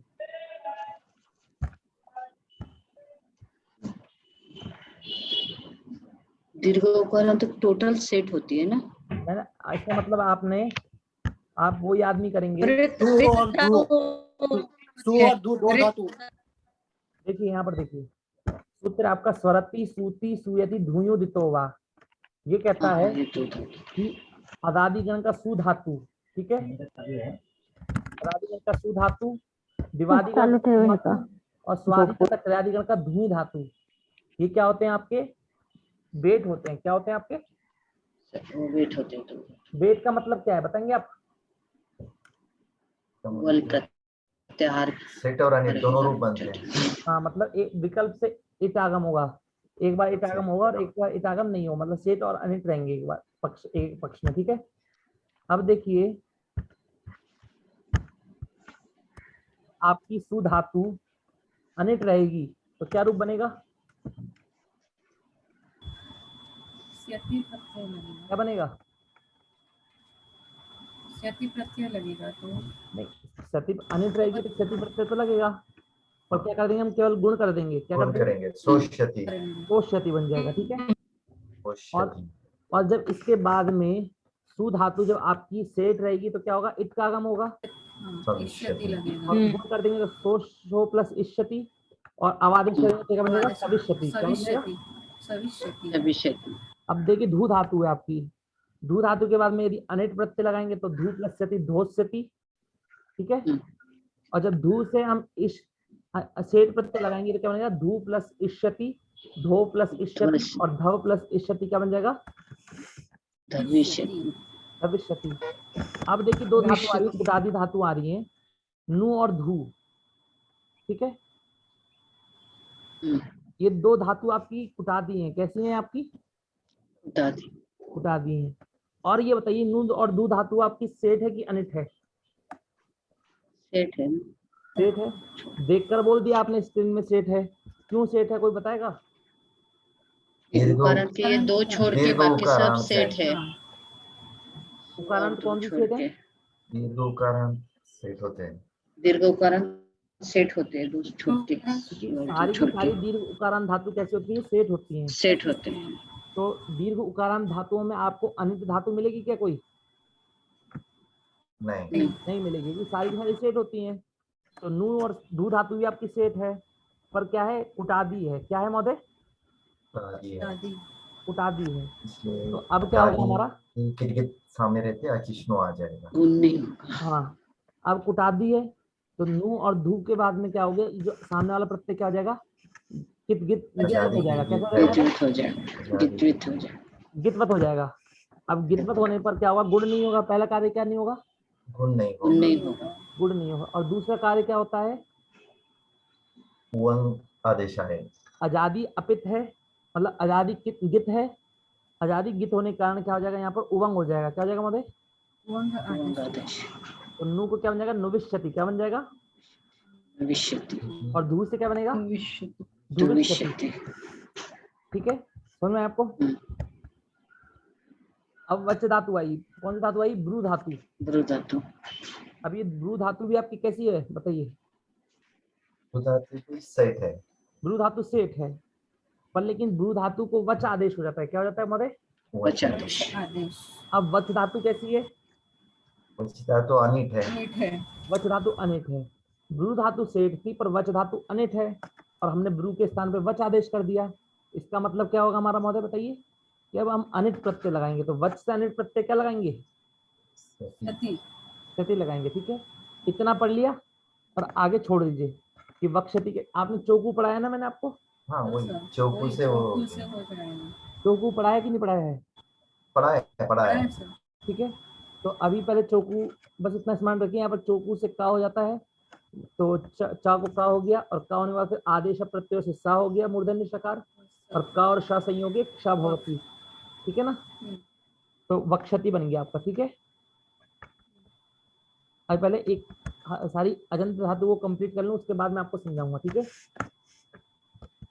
अब देखिए दीर्घ उकार, अब जो भी दीर्घ उकारांत धातु आएगी वो सारी की सारी क्या होंगी, सेट होंगी, अनेट होंगी, सारी की सारी सेट है, सारी की सारी सेट है, मतलब अनेट का तो कोई विचार ही नहीं करना है। ठीक है, तो पू धातु आई तो पू से क्या बनेगा आपका, भविष्यति। भविष्यति, क्यों बनेगा भविष्यति, तो गुण हो के आयादी, गुण होकर अब आदेश कर देंगे। ठीक है, अवादेश हो जाएगा, तो क्या हो जाएगा, पू पो पव, पव प्लस इष्यति भविष्यति। अब भविष्यति कैसे बनेगा, कोई बताएगा? वो भविष्यति। युगल किशोर महोदय हैं क्या? हाँ उनका क्वेश्चन मेरा आंसर हो जाएगा। तो भविष्यति कैसे बना हमारा, कि भू धातु थी, भू को बाद में, भू धातु हमारी दीर्घ उकारांत है, और दीर्घ उकारांत सारी धातु सेट होती हैं, सेट होने के कारण हमने सेट प्रत्यय लगाया इष्यति, और भू धातु को इष्यति हमारा आर्धातुक प्रत्यय है, तो आर्धातुक प्रत्यय मान करके सार्धातुक आर्धातुक से गुण किया, तो पू को पो हो गया, और पो को अब आदेश करके क्या बन गया, पव बन गया। क्या बन गया, पव, और पव प्लस इष्यति क्या बनता है, भविष्यति। भविष्यति, और भू प्लस भविष्यति, भू से भविष्यति। ठीक है महोदय, अब एक नया सूत्र पढ़ेंगे हम। कौन सा सूत्र पढ़ेंगे महोदय, नया सूत्र। अब तक तो आपने सारे सूत्र पुराने पढ़े हैं, पढ़े कि नहीं पढ़े हैं? हरिओम, हरिओम। हाँ महोदय जी, हाँ महोदय। अब हम पढ़ेंगे, अब हमारी धातु आती है विकारांत धातु। कौन सी धातु आती है, विकारांत धातु। विकारांत धातु। तो पहले विकारांत धातु को, अब ये विकारांत धातु कौन सी आई, ब्रिंग और ब्रिंग आई। कौन सी आई, ब्री और ब्रिंग। अब ये ब्रिंग और ब्रिंग धातु कैसी होती है, इनके यहाँ से आवाज आ रही है प्लीज, सेट धातु। किसी के यहाँ से घंटी की आवाज आ रही है, बंद कर लीजिए। ठीक है, अब बताइए ब्रिंग और ब्रिंग धातु कैसी होती हैं, सेट धातु होती है। सेट होती हैं, क्यों? ह्रस्व उकारांत में ये दो ही धातु सेट है, बाकी सब अनिट। क्योंकि ह्रस्व ऋकारांत धातुओं में ब्रिंग और ब्रिंग ये दो धातु ही सेट है, और सारी की सारी धातु कैसी हैं, अनिट है। मतलब ब्रिंग और ब्रिंग सेट, और सारी कैसी है महोदय, अनिट है। ठीक है ना, समझ में आपको, समझ में आया कि नहीं आया, बताइए। हरिओम। हाँ महोदय। अब ब्री धातु के बाद में अब सेट है, तो कौन सा प्रत्यय लगाएंगे आप बताइए, इष्यति। और फिर अब ब्री धातु इगंत है कि नहीं है, है ना, इगंत है। ब्री धातु इगंत है कि नहीं है, बताइए। भरत महोदय कहाँ गए? हो सर। तो सर बोलिए ना आप भी। हाँ हाँ, मैं वो थोड़ा सा कहाँ से साउंड देख रहा था। ठीक है सर। तो ब्री धातु है, इसका में इष्यति प्रत्यय आया, तो इष्यति क्या है, आर्धातुक है हमारा, सार्धातुक आर्धातुक से आर्धातुक मान करके गुण हो गया, तो ब्री को वर हो गया, और वर प्लस इष्यति वरिष्यति हो गया। ठीक है, वरिष्यति, दोनों धातुओं में वरिष्यति ही बनेगा आपका, ब्रिंग से भी वरिष्यति और ब्रिंग से भी वरिष्यति बनेगा। तो यहाँ पर अब नया क्या होता है, अब ये समझेंगे। सूत्र है आपका वृतोवा। क्या सूत्र है सर? यहाँ कुछ तो मिसप्रिंट है, वृ धातु के लिए वरिष्यति लिखा है, वो इष्यते लगाने के बावजूद। वो क्या कहते हैं, आर्धातुक आत्मनेपदी होगा महोदय शायद। हाँ वृ शायद आत्मनेपदी, लेकिन रूप तो वरिष्यति बना है। देखिए महोदय, ब्रिंग धातु है ना, ब्रिंग, तो हाँ वो तो आत्मनेपदी है, आत्मनेपदी होगी। और यहाँ धातु हमारी यहाँ की ये उभयपदी है, उभयपदी है। ठीक है ना, तो यहाँ दोनों वरिष्यति क्या है, उनको करना था क्षतेश। दोनों वरिष्यति दिया ना, उनमें अंतर देखिए, एक वो दीर्घ है और ह्रस्व है। हाँ, तो इनके आत्मनेपदी रूप भी बनेंगे ना? नहीं नहीं, ऐसा नहीं है। एक बार पहले सूत्र से ये वाला सूत्र पढ़ते हैं। ठीक है ना, वृतोवा सूत्र क्या है, ये सूत्र कहता है, इस सूत्र को पहले अलग अलग करिए। ठीक है ना, ये सूत्र अलग करेंगे तो कैसे बनेगा आपका? ब्री प्लस ऋतः क्या है? ऋतः। ठीक है ना। अब देखिए जो ब्री, ये जो ऋतः में जो री है ना, ये दीर्घ री है, इसको दीर्घ री मानिएगा। यहाँ पर मैं लिख नहीं पा रहा, ठीक है ना, तो फिर भी दीर्घ री मानिएगा। क्या री मानिएगा? दीर्घ री, क्योंकि ये दीर्घ रीकारांत धातुओं के लिए बात करता है। तो ये कहता है ब्री धातु और दीर्घ री धातु, ठीक है ना। कौन सी धातु? दीर्घ रीकारांत धातु। ब्री धातु और दीर्घ रीकारांत धातु। अब देखिए ब्री बोला है यहाँ पर ये बताया कि ब्री से यहाँ पर ब्री लेना है या ब्रिंग लेना है, ये बताया क्या यहाँ पर? नहीं। तो किसका ग्रहण होगा? दोनों का ग्रहण होगा कि नहीं होगा?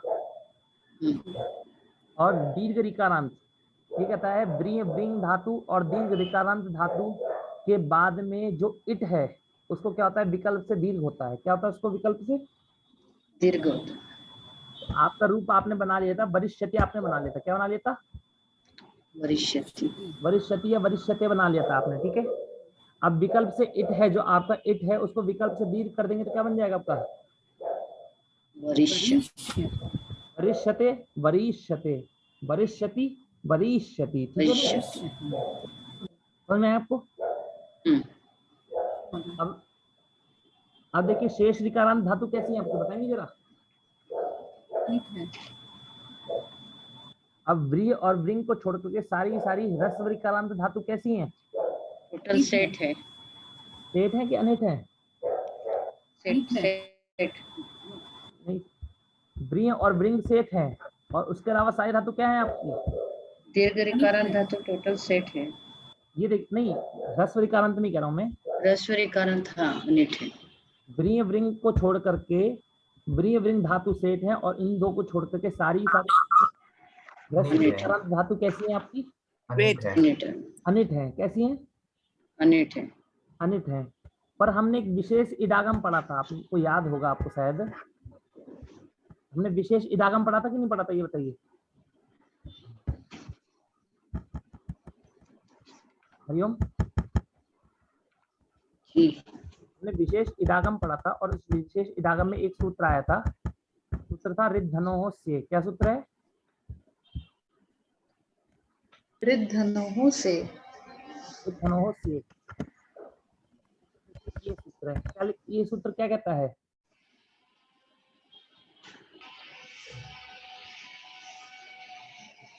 क्या कहता है मोरे, कोई बताएगा? ऋकारांत धातु तथा हन धातु यद्यपि मूलतः नीट है, किंतु इससे परे आने वाले से प्रत्यय लगाने से ये सारे धातु सेट होने के बावजूद ही इडागम होता है। नहीं, ये देखिए ये सूत्र कहता है कि हमारी ह्रस्व ऋकारांत धातु और हन धातु अनिट थी। कैसी थी? अनिट है। क्योंकि हमारा सामान्य नियम क्या है कि ह्रस्व ऋकारांत धातुओं में केवल व्रिय और व्रिंग ये दो धातु ही सेट होती हैं, और सारी क्या होती है? अनिट होती है, ठीक है। पर ये सूत्र कहता है कि स प्रत्यय के परे होने पर वो अनिट धातु भी सेट बन जाए। क्या बन जाए? वो अनिट धातु भी सेट बन जाए। समझ में आया? विशेष इडागम है। कैसा इडागम है? विशेष। जो आपका जो पहला सूत्र है, मतलब जो आपने पढ़ा था कि सामान्य ह्रस्व ऋकारांत धातु अनिट होती हैं, उसका ये अपवाद हो गया कि नहीं हो गया? हाँ। अब सारी की सारी ह्रस्व ऋकारांत धातु कैसे बन जाएंगी आपकी? सेट हो सेट बन जाएंगे। से प्रत्यय के लगाने के बाद, ठीक है। और हन धातु भी याद रखिएगा, आगे जाके हन धातु भी आएंगी, मेरे को फिर वहां पर पूछना ना पड़े कि हन धातु क्या है आपकी, सेट है कि अनिट है, ठीक है ना। वैसे अनिट है मूल में, और क्या हो जाएगी? स प्रत्यय के पर कैसे हो जाती है? वो सेट हो जाती है। अगर अब देखिए धातु आई हमारी क्री धातु, अब करते हैं उसमें दोबारा।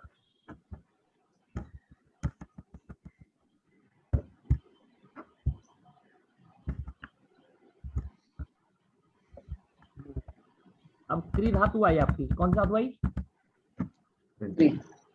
अब ये क्री धातु आपकी अनिट है, वैसे तो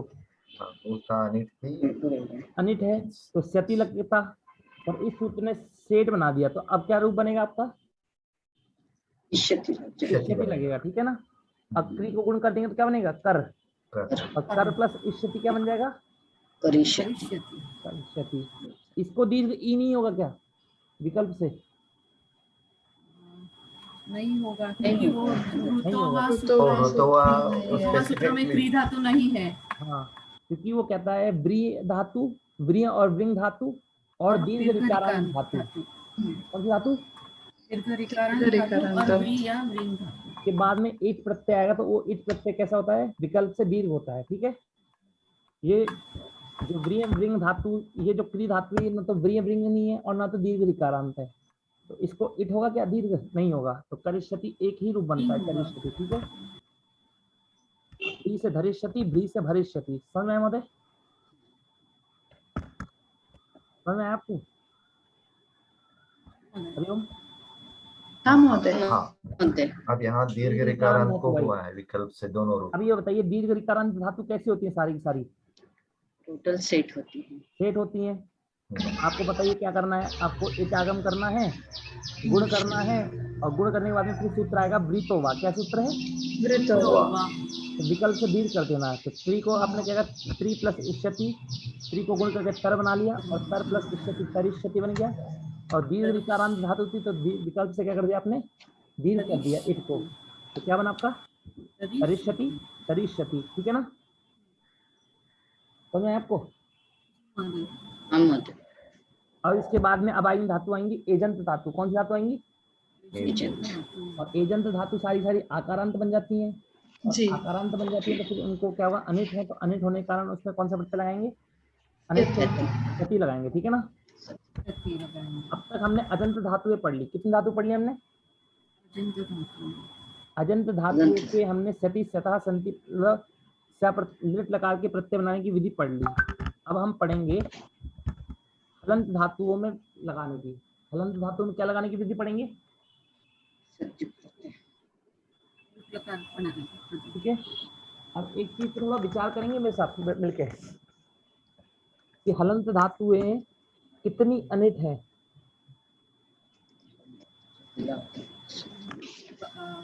धातु 102 धातु। हलंत 102 धातु अनिट है आपकी। ठीक है, और उसके अलावा सारी की सारी सेट है। जब धातु अनिट मिलती है तो हमें कैसा प्रत्यय मिलता है? हलादी प्रत्यय मिलता है। कैसा प्रत्यय मिलता है महोदय? हलादी। जैसे देखिए आप लोग अब तक समझते आ रहे हैं कि गु धातु अनिट है तो हमें कैसा प्रत्यय मिल रहा है?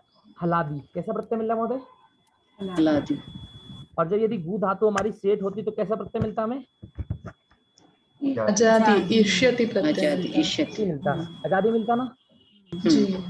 अब हम हलंत धातुओं में क्या जोड़ेंगे? हम प्रत्यय जोड़ेंगे। ठीक है ना?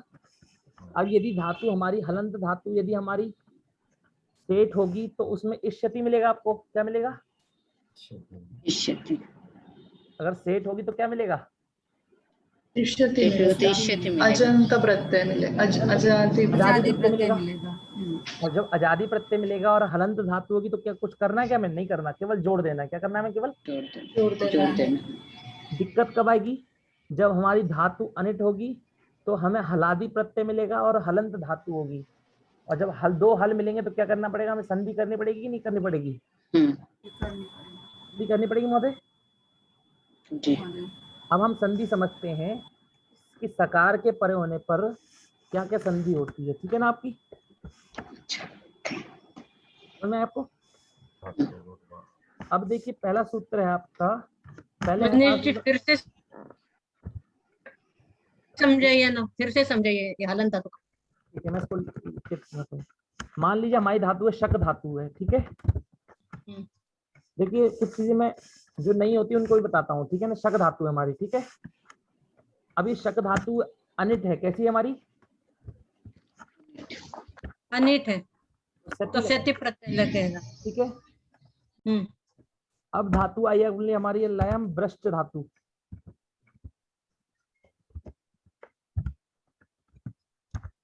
ये हमारी सेठ है। ठीक है, तो कौन सा प्रत्यय लगेगा? इष्यति। इष्यति लगेगा। ठीक है, अब यहाँ देखिए आप कि शक धातु के बाद में अनिट होने के कारण क्या प्रत्यय है? हलाद इट नहीं हुआ तो हलादी प्रत्यय मिलेगा। कैसा प्रत्यय मिलेगा? हलादि प्रत्यय मिलेगा। और जब सेठ प्रत्यय लगाएंगे तो आजादी प्रत्यय मिलेगा। कैसे मिलेगा? आजादी प्रत्यय मिलेगा। हाँ। तो जब हल और अच मिलेंगे तो संधि होगी क्या? नहीं, नहीं होगी। मतलब संधि होगी तो हल बहुत, और अच की संधि नहीं होती, संधि नहीं होती, खाली जोड़ने का रहता है। ठीक है। और जब हल और हल मिलेगा तो संधि होगी कि नहीं होगी? संधि होगी। तो हमें संधि, अब हमें अनिट धातुओं पे ज्यादा फोकस करना है, क्योंकि अनिट धातुओं में संधि होती है और संधि का हमें विचार अच्छे से करना है। ठीक है ना? सामान्य धन्यवाद। तो मैंने आपको बता दी सामान्य संधि। अब आपको कुछ विशेष संधि बतानी है। सबसे पहले हम लेते हैं कवर्ग दांत। अब देखिए, अब यदि मैं कवर्ग बोलूंगा तो कवर्ग में आपको कौन कौन से वर्ण लेने? कवर्ग में भी प्रथम, द्वितीय, तृतीय, चतुर्थ लेना है। ठीक है। यदि आपका क, ख, ग, घ, यदि आपकी कोई धातु ऐसी हुई जिसके बाद में जो कैसी हो, आपकी कवर्गांत हो, कैसी हो? वर्गांत। और उसके बाद में स प्रत्यय आएगा। स का क्या आएगा? स्य। अगर ई आया तब तो कोई बात ही नहीं है। अगर स आया तो क्या करेंगे आप? ये बताइए, स प्रत्यय कैसा प्रत्यय है आपका?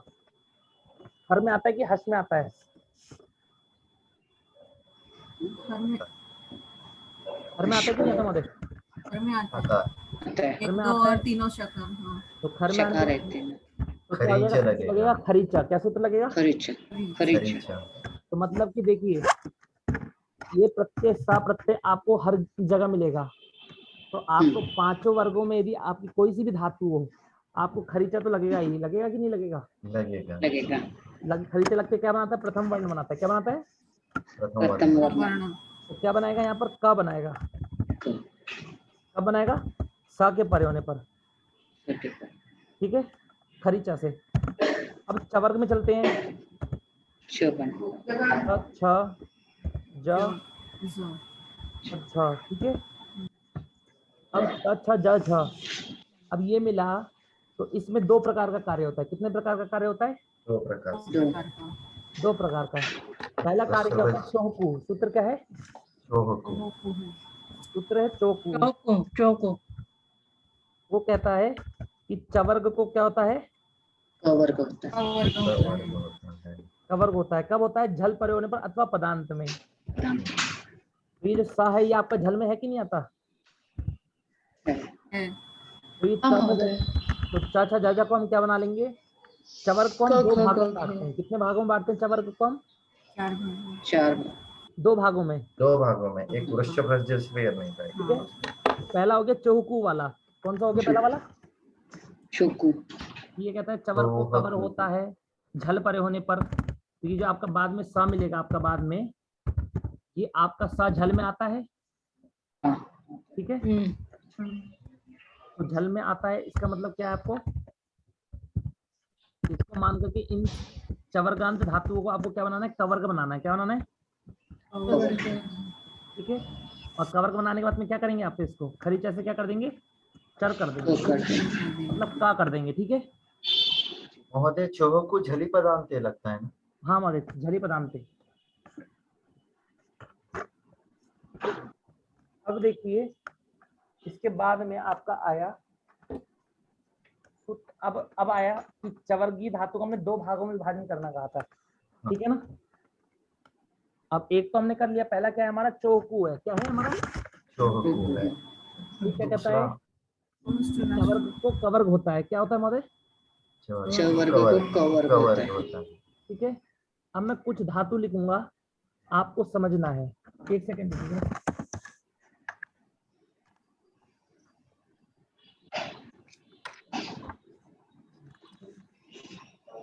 देखिए,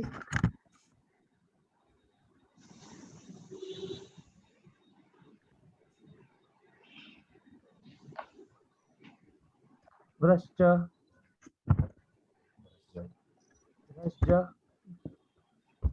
त्रिज, मृज,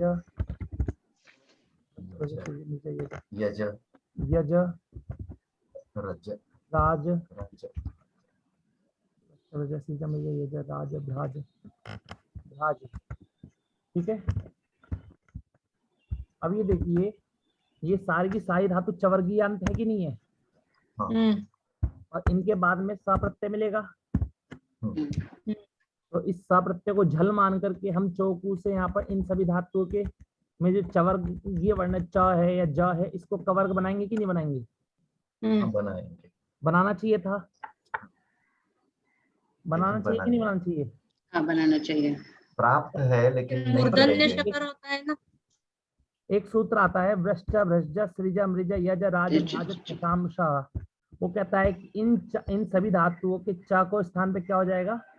मूर्धन्य शकार हो जाएगा। क्या हो जाएगा? मूर्धन्य शकार। मूर्धन्य शकार हो जाएगा। समझ में आया महोदय?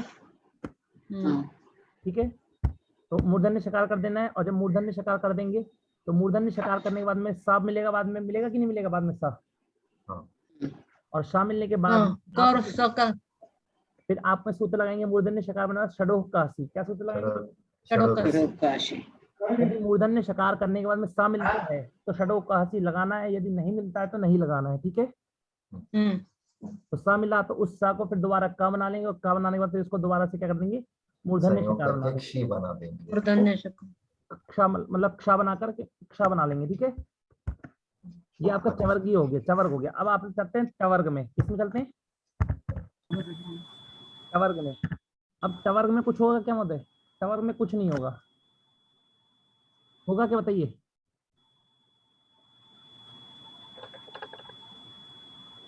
चलिए, इतना आपको आया कि नहीं आया बताइए? वर्ग में होगा ना सर? नहीं, पहले इतना बताइए, इतना आया आपको? नहीं आया? हाँ, ये समझ गए। अब इतने को घटाते हैं पहले। ठीक है, ठीक। अब हमारे अब उपधा आपको पता है किसे कहते हैं? उपधा अलोन्त्यात पूर्व उपधा। अलोन्त्यात पूर्व उपधा। अब देखिए, ये शक धातु है। कौन सी धातु हमारी? हमें हलंत धातुओं में हम किस पे विचार करते हैं? उपधा पे विचार करते हैं। हलंत धातुओं में हमें किस पे विचार करना होता है?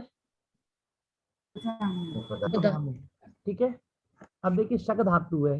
ये शक धातु आपकी कैसी है ये बताएंगे कोई? ये अनिट है। अनिट है कि सेठ है? अनिट है। अनिट है, क्षति प्रत्यय लगा। इसलिए नहीं, वो हलंत 102 में हमने पढ़ा था कि एकाच ककारांत धातुओं में केवल एक धातु है शक्लरी शक्तौ, ये ही अनिट है। और इसके अलावा सारी सारी ककारांत धातु कैसी होंगी आपकी? अनिट, सेठ होंगी। अब देखिए, स्वादिगण की शक धातु अनिट है, पर दिवादिगण की शक धातु कैसी है आपकी? सेठ है। तो जब तो हम पहले स्वादिगण में सीखेंगे, फिर हमने किसमें पढ़ेंगे? दिवादिगण की। ठीक है ना। अब देखिए, शक धातु में आपने सती प्रत्यय लगाया, अनिट होने के क्या बन जाएगा आपको? आपको क्या करना है? आदेश प्रत्ययों से मूर्धन्य शकार बनाना है, और मूर्धन्य शकार बनाने के बाद उसको क्या करना है? जोड़ के क्ष से संयोगे क्ष। तो क्या बन जाएगा आपका?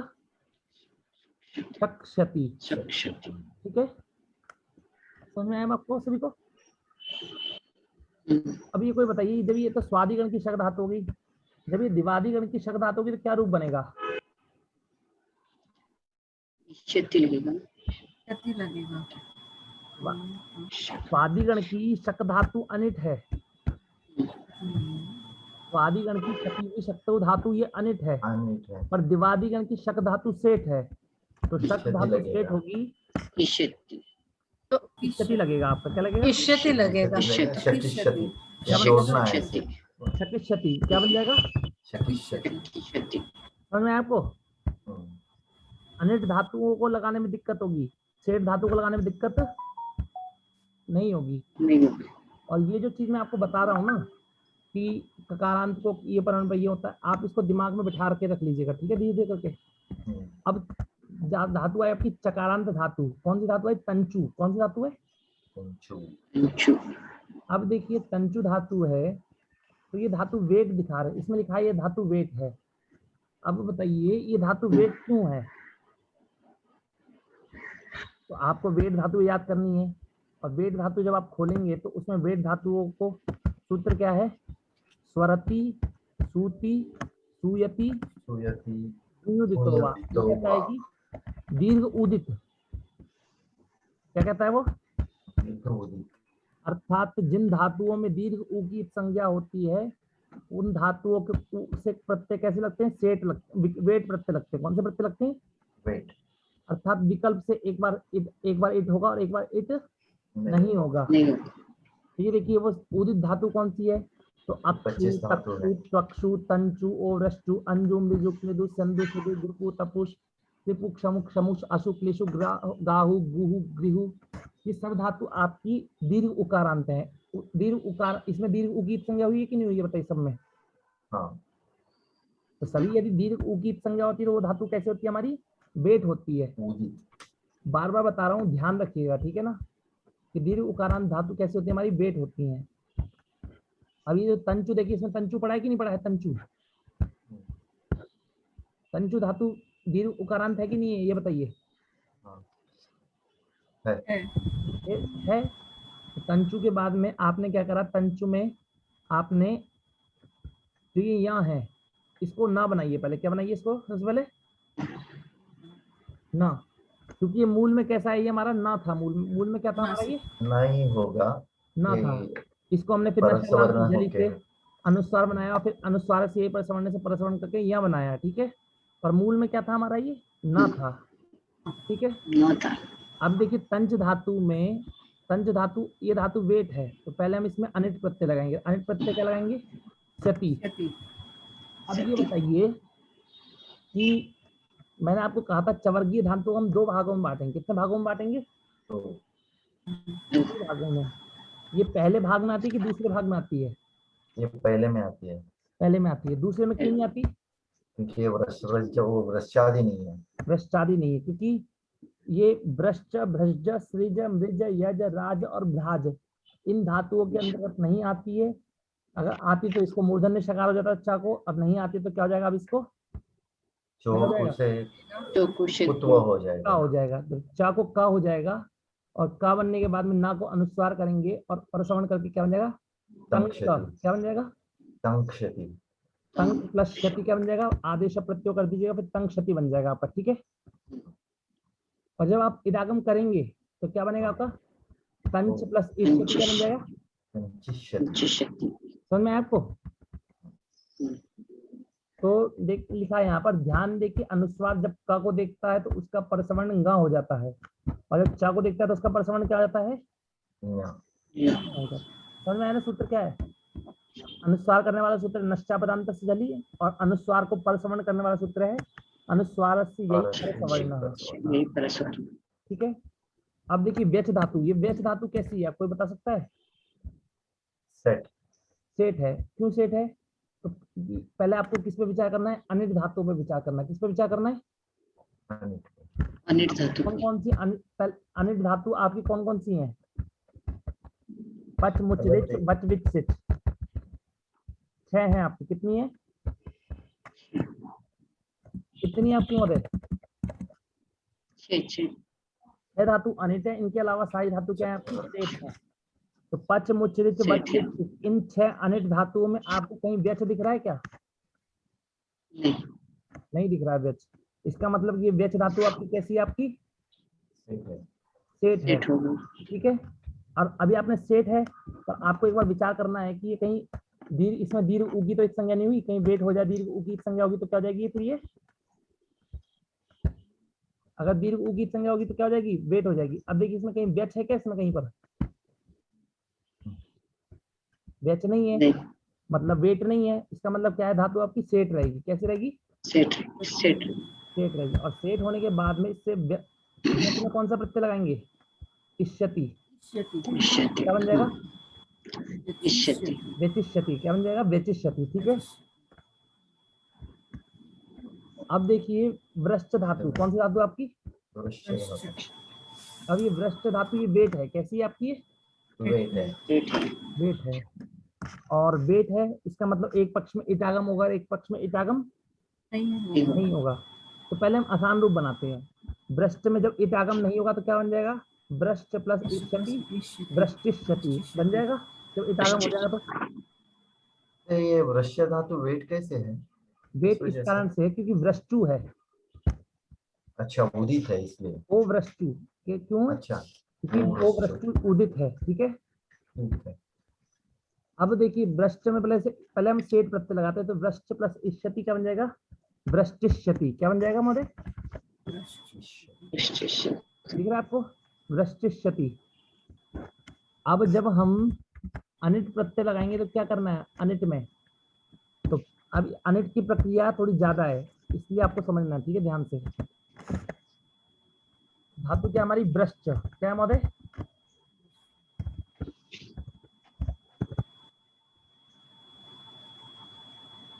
प्रत्यय है आपका सती प्रत्यय है। कौन सा प्रत्यय है आपका?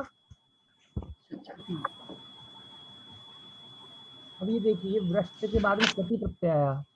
एक सूत्र है स्कोहो संयोगाद्योरन्ते च। क्या सूत्र है महोदय? वो संयोगाद्योरन्ते। संयोग के आदि में सकार और ककार का लोप होता है। क्या होता है संयोग? बोलिए एक बार मेरे साथ। संयोग के आदि में, संयोग के आदि में सकार और ककार का लोप होता है। सकार और ककार का लोप होता है। सकार और ककार का लोप होता है। कब होता है? झली पदांते, झल पर होने पर अथवा पदांत में। समझ में आपको? हाँ। तो अब जब आप ये पहले क्या था? ये तालब पहले ही दंत सकार था। कौन सा सकार था ये? दंत सकार था। पहले ही दंत सकार था आपका। पहले इस प्रकार था, दंत सकार था, और इसके बाद में च आया। च आया तो को देखकर स्तोहुष्टुनाष्टु से क्या हो गया? ये हमारा तालव्य सकार हो गया था। क्या हो गया था ये? और पहले ही स है कि नहीं है? दंत सकार तो था ना ये। संयोग किस किस का संयोग है बताइए? स और च का। स और च का संयोग है। संयोग के आदि में स और क का लोप होता है, तो स का लोप हो गया। तो क्या बचा अब? वृक्ष। क्या बचा आपका? वृक्ष। अब यहाँ पर चौकू की प्रवृत्ति होगी कि नहीं होगी? होगी। पर सूत्र आया हमारा वृश्च भ्रज सृज मृज यज राज भाज छशाम है। इसमें क्या कह दिया आपका कि इन धातु कर दिया। इन धातु को क्या कहता है? मूर्धन्य श होता है। क्या होता है? मूर्धन्य शकार होता है। अब जब मूर्धन्य शकार हो जाएगा तो क्या कर देंगे इसको हम? षडोकसी करेंगे, क करेंगे, ब्रश करेंगे। इसको षडोकसी से क्या कर देंगे? क कर देंगे। क्या बनेगा? आदेश प्रत्ययों से क्या कर देंगे? मूर्धन्य शकार कर देंगे, और फिर जोड़ देंगे तो क्या बन जाएगा आपका? समझ में आपको कैसे बना आपको? हाँ। ये सब अभ्यास करने की वजह से होगा। इसको हो संयोग आद्योरन्ते जब भी अब आपका लगना स्टार्ट हो जाएगा, तो इसको ध्यान से समझ लीजिएगा कि संयोग के आदि में स और का लोप होता है झल परिणाम पर अथवा पदांत में। ठीक है, समझ में आया महोदय? अब देखिए ये तो हमारी धातु हो गई। अब इसके बाद में हम चलते हैं सेठ धातुओं में। किसमें चलते हैं? सेठ धातु। चवर्गीय धातुओं में सेठ धातु आएगी, तो उसमें सेठ धातु तो अनिट धातु आएगी। कौन सी आएगी? अनिट धातु कितनी? 6 है हमारी। कितनी है? कितनी अनिट धातु? 6। चकारांत 6।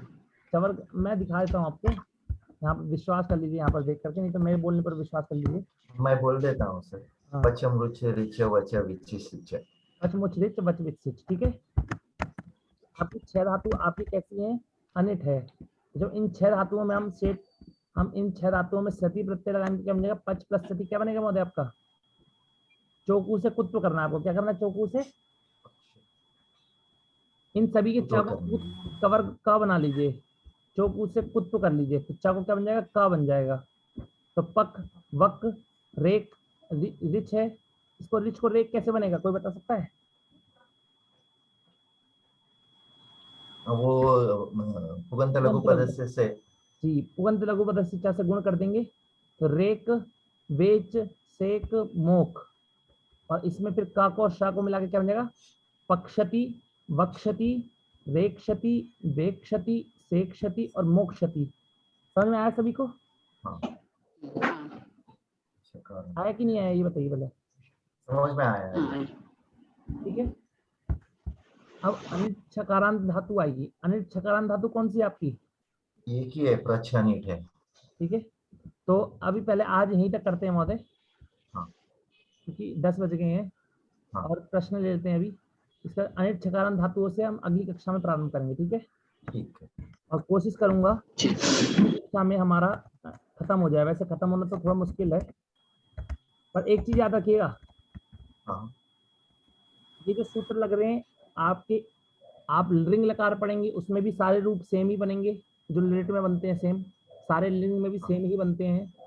ए और लुट लकार जब आप पढ़ेंगे, लुट लकार, इसका लिंग लकार पढ़ेंगे, उसका लुट लकार पढ़ेंगे, तो लुट लकार में भी आपके सूत्र आएंगे, वृष्टा भ्रष्टा, या फिर जो भी सूत्र लग रहे हैं आपके ये आएंगे। ठीक है ना, इनका ध्यान से पढ़िएगा इनको। ठीक है, आपके पास हफ्ते में 3 दिन का टाइम रहता है, थोड़ा थोड़ा पढ़िए, अच्छे से पढ़िए।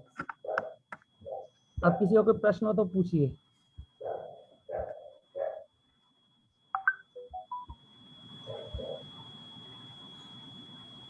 किसी का कोई प्रश्न है महोदय? मनीष जी, आप एतत् तदोह सुलोपो वो वाला सूत्र पढ़ाने वाले थे ना लास्ट टाइम, रिवीजन? ठीक है ना, मैं आज पढ़ा देता हूँ आपको। एतत् तदोह सुलोपो को तो नहीं समास से हली। ठीक है,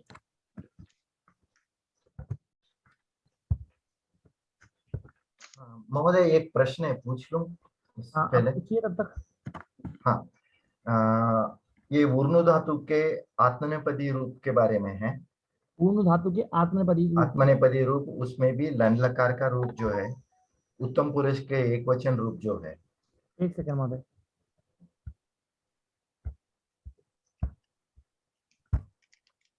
आप एक मिनट। पूर्ण धातु होगी आपकी,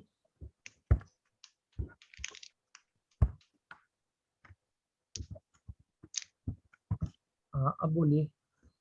पूर्ण धातु है आपकी, ठीक है। हाँ, ऊर्नु धातु को लन लकार में उत्तम पुरुष का एक वचन, लंग लकार में उत्तम पुरुष एक वचन में वो ऊर्नु को तो और्नु हो जाता है। हाँ, इसमें आड़ा जा दिना माने के हाँ, और बनता है आपका। ठीक है, नहीं, उत्तम पुरुष का एक वचन, लोट लकार। नोट लगा, उत्तम पुरुष का लन लकार का उत्तम पुरुष एक वचन, लंग लकार का उत्तम पुरुष का एक वचन और नवम आया। ठीक है आपका, नहीं आत्मनेपदी है ना, आत्मनेपदी में, मैं आत्मनेपदी में देख रहे हैं, और नवी है। और नवी, और नवी। हाँ, ये और नवी बना है, तो यहाँ पर क्या कर दिया उन्होंने, वुअंग आदेश करके इसको और नवी कैसे बनाए? यहाँ पर और नवी नहीं बनेगा महोदय, और नवी बनेगा यहाँ पर। हाँ, तो ये और नवी इन्होंने किया है, इको एनएच लगा के कर दिया है। हाँ, इन्होंने गलत कर दिया इन्होंने। हाँ, इको इसको और नवी बनना चाहिए। इन्होंने गुण करके अवादेश कर दिया है। हाँ, दरअसल क्या है कि ई प्रत्यय, देखिए ई प्रत्यय हमारा आत्म, ये क्या है हमारा ई प्रत्यय, हमारा अपित प्रत्यय है। हाँ, अपित प्रत्यय होने के कारण, कैसा अपित प्रत्यय? आजादी अपित है। आजादी अर्पित होने से वुअंग आदेश होना चाहिए था। हाँ, और अपित है तो गुण तो होने का कोई फर्क वो पड़ता ही नहीं है फिर तो। ठीक है, इसका और तो ये गलत है ना यहाँ पर? हाँ, यहाँ पर गलत है, और उन्होंने होना चाहिए। ठीक है, इसको विकल्प से ऐसे बनाते हैं, इको एनएच ऐसे कुछ नहीं है ना? नहीं ऐसा कुछ नहीं है, हमने तो ठीक कोई है, फिर ये गलत मान लूं मैं? ऐसा तो कोई सूत्र पढ़ा नहीं होता हमने, और ठीक है, हाँ, तो इसका मतलब ये गलत है ऐसे मान लेते हैं। जी महोदय। ठीक है, धन्यवाद। ठीक है, माता जी की पुस्तक में भी देख लीजिए, माता जी की पुस्तक में क्या लिखा है। ठीक है, जी के पुस्तक में इसके रूप नहीं दिखाए शायद। अच्छा नहीं लिखा तो मैं आपको भेज दूंगा आपको। ठीक है, ग्रुप पे भेज दूंगा इसके रूप। ठीक। अब देखिए सूत्र, पहले इस सूत्र को समझते हैं। ठीक है ना, इस सूत्र में 5 पद हैं आपके। कितने पद हैं? हरिओम। 5 पद है इस सूत्र में 5 पद है। एतद्तदोः सुलोपः अपोः अनई समास और हली। ठीक है, कितने पद हैं इसमें महोदय? 5। हरिओम। 5 पद है इसमें। हाँ, पर अभी हम इनमें से कितने पद नहीं हमारे माता जी, यहाँ ध्यान समझिएगा, दोबारा समझिएगा, आज थोड़ा अच्छे से व्याख्या करूंगा। और अब इसमें से हमें 3 पदों को समझना है। कितने पदों को समझना है हमें? 3 पदों को। 3 पदों को समझना है। किस किस को समझना है? एतत्तदोः, सुलोपः और हली, इन तीनों को समझना है। अब इन तीनों का अर्थ करते तो क्या बनता है? एतत्तदोः, एतद और तद शब्द के सु का लोप होता है हल परे होने पर। क्या अर्थ बना हमारा, बताइए? और तद के एतत् सु का लोप होता है हल परे होने पर। एतत् और तत् शब्द हल के परे सु का होने लोप होता है हल परे होने पर। ठीक है, क्लियर हो गया आप सभी का? अब यहाँ देखिए, सुबह प्रकरण का है। हाँ, अब एतत् शब्द के, एतत् शब्द का क्या बनता है रूप, कोई बताएगा? एतत् शब्द में क्या बनता है? एतत् शब्द से सुप्रत्यय के परिणाम पर क्या बनता है रूप? एषः बनता है। क्या बनता है? एषः। एषः एषः बनता है कि नहीं बनता है? हाँ एषः और तद शब्द से क्या बनता है? सः।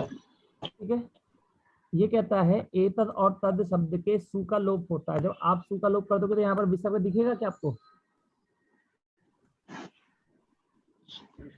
या मान लो एषः है आपका, ठीक है, एषः को सु का लोप करके एषः हो गया। एषः है और एषः प्लस सु आया, पहले एष प्लस सु आया, ठीक है, आपका सु है, और यहाँ भी आपका सु है, ठीक है आपका। अब एषः और शस शब्द का सु है, इसके बाद में आपने क्या करा? ऊ का लोप करा, सा बच्चा, ठीक है, और जोड़ दिया तो करें एषस और सस, ठीक है। और जब आप केवल इसका प्रयोग करते हैं तो क्या करते हैं? सस स्वरूप खर अवसान मान करके विसर्ग कर देते हैं, ठीक है। पर जब इसके बाद में कोई वो रहेगा आपका हल वर्ण रहा, एषः रामः, क्या रहा?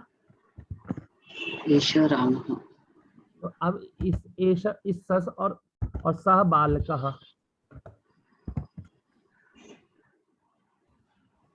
तो इन दोनों सा के एतद और तद शब्द के बाद में हल प्रत्याहार है कि नहीं? हल वर्ण आ रहा है। आपको क्या करना है? सु का लोप कर देना। क्या करना है? सु का लोप करना।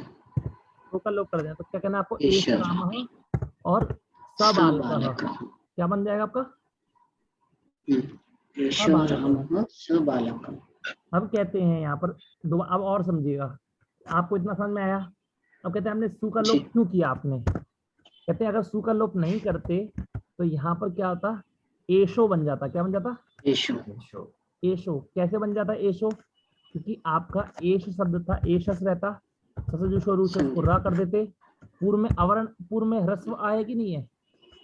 पूर्व में ह्रस्व है और बाद में हर्ष प्रत्याहार है, तो आप हसीचा से ऊ कर देते, ऊ और एचो और आद गुना से गुण करके ओ कर देते, तो क्या बन जाता आपका? एशो बन जाता। पर अब यहाँ पर क्या बनेगा? एशा बनेगा। क्यों? क्योंकि आपने सु का ही लोप कर दिया, ठीक है।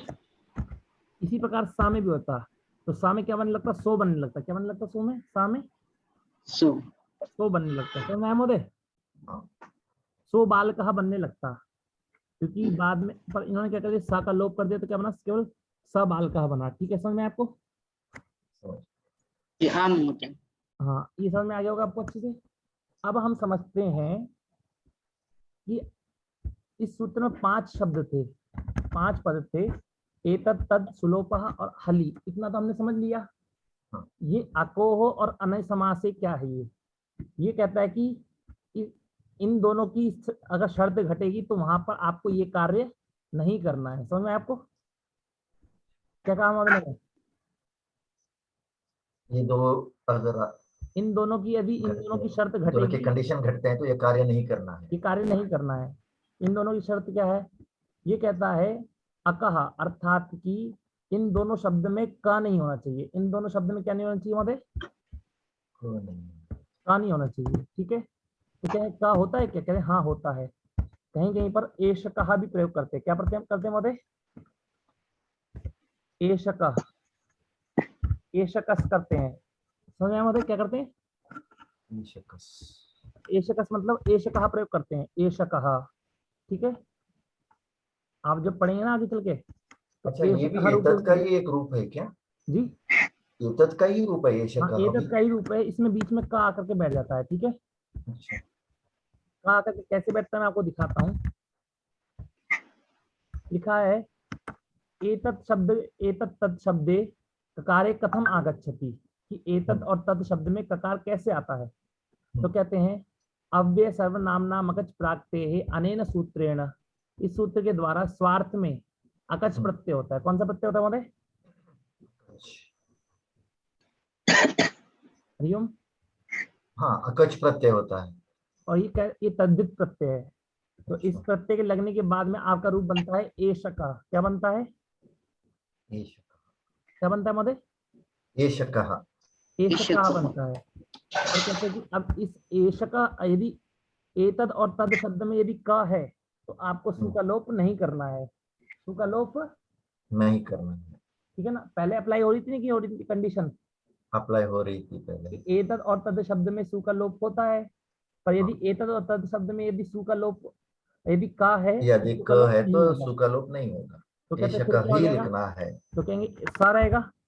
सा को आपको क्या करना है? सा को रा करना है। रा को फिर हसीचा से ऊ कर देना है और हसीचा को से गुण करके क्या होना है? एषको रामः। क्या बन जाएगा आपको? एषको रामः। तो आप एषको रामः भी प्रयोग कर सकते हैं और एषः रामः भी प्रयोग कर सकते हैं। एष रामः। ठीक है महोदय? एषक और एष का अर्थ दोनों का एक ही है क्या? एक ही अर्थ है, क्योंकि यहाँ पर जो अकच प्रत्यय हो रहा है वो किस अर्थ में हो रहा है? स्वार्थ में हो रहा है। स्वार्थ का मतलब क्या होता है? अर्थ चेंज नहीं होता। अर्थ चेंज नहीं होता। हाँ। ठीक है। अच्छा, तो ये मतलब जो अर्थ है वही अर्थ में प्रत्यय होता है। ठीक है। अब देखिए, ये तो हमने समझ लिया अक का प्रयोजन। नए समास का कुछ देख रहे हैं। अब नए समास का क्या है? अब कहते हैं वह नहीं। सह माने क्या होता है? सह माने क्या होता है? वह बालक सह माने वह। वह। और जब हम कहेंगे वह नहीं कहेंगे तो क्या कहेंगे? न सह। क्या कहेंगे? न सह। न सह। और न सह में यदि हम समास करेंगे तो क्या बनेगा? मैंने आपको क्या बताया था? न ब्राह्मणः अब्राह्मणः। न सह बालकः। नहीं, न सह क्या बनेगा? असह। ठीक है। अब आपका असह बनेगा। असस है अब आपका। अब ये देखिए, इसमें आपने स का लोप, आप में इसमें नए समास हुआ है कि नहीं हुआ है? हो गया। हुआ है। यदि नए समास होता है तो तब भी आपको सु का लोप नहीं करना है। नहीं करना है। सो बालक। ठीक है। अब जैसे अनेशकः, न एषकः। अब जैसे मान लीजिए आपका शब्द है एषः शब्द। क्या है आपका? एषः है आपका। एषः है। और यदि हम इसमें नए समास कर देंगे तो क्या बनेगा आपका? अनेशः। क्या बन जाएगा आपका? अनेशः। न एषः अनेशः। ठीक है ना। अब क्या बनेगा आपका? अनेशः बालकः। इसमें सु का लोप नहीं होगा क्या? नहीं होगा इसमें। तो क्या बनेगा? अनेशो बालकः। ठीक है महोदय, समझ में आपको? हाँ। समझ में आपको? यदि नए समास हुआ है तब भी आपको सु का लोप नहीं करना है, और यदि क पढ़ा जाएगा तब भी आपको लोप नहीं करना है। ठीक है ना। अगर ये दोनों, अगर का भी नहीं है और नए समास भी नहीं है तो आपको क्या करना है? सु का लोप कर देना है। ठीक है, समझ में आपको? समझ में आया नहीं? समझ में आया सभी को? आया। ये लौकिक में यूज होता है क्या? इतना नहीं होता है शायद। होता है महोदय। जैसे एषको रुद्रः। अच्छा। रुद्री में प्रयोग यानी होता वो है। छंदस में होता होगा, लेकिन रुद्री लौकिक में प्रयोग में। होता है इसका, रुद्राष्टाध्यायी में। ठीक है महोदय, समझ में आपको? ओके। और किसी को कोई प्रश्न तो बताइए। यहाँ लिखा है, इंग्लिश अर्थ पढ़ेंगे महोदय एक बार? हाँ, पढ़ेंगे। Except for the naya samas, when a form of etad tad word which does not contain a kakara is followed by a su pratyay, which in turn is followed by a vyanjan, the su pratyay gets removed. समझ में आया महोदय? वही बोल रहे हैं ना ये? हाँ, वही बोल रहे। ठीक है, तो क्लियर हो गया आप सभी का? किसी का और कोई प्रश्न है? असो बाल का रूप बनने लगेगा ना वहाँ पे? जी, असो बाल का रूप बनने लगेगा ना? असो बाल का, सॉरी, असो बाल का बनेगा। और जब आप शिवः शब्द का प्रयोग करेंगे तो क्या बनेगा? असः शिवः। ठीक है महोदय, फिर असो बाल का बनेगा तो असो रूप भी चलता है ना? असः असौ असाः।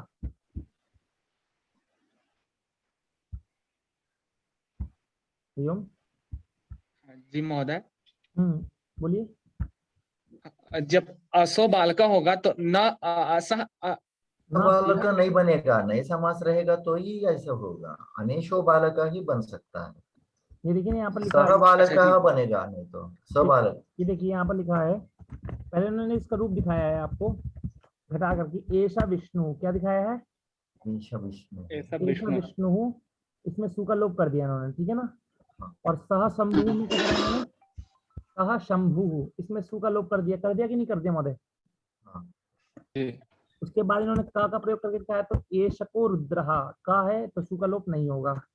इसके बाद इन्होंने दिखाया है, और यदि नए समास घटेगा तो आपको क्या करना है, न सह असह, न सह असह, और असह करने के बाद में आपको क्या करना है, असह सु शिवः, तो आपने सु का लोप नहीं किया, फिर सा को आपने ससुर से रू कर दिया, खरवसाने विसर्जनी से विसर्ग कर दिया, और स्तोहश्चनाश्रु से आपने क्या कर, विसर्जनी ऐसे सा करके स्तोहश्चनाश्रु से क्या कर दिया, सा कर दिया। आपको क्या बन गया आपका, असस शिवः। समझ में आपको,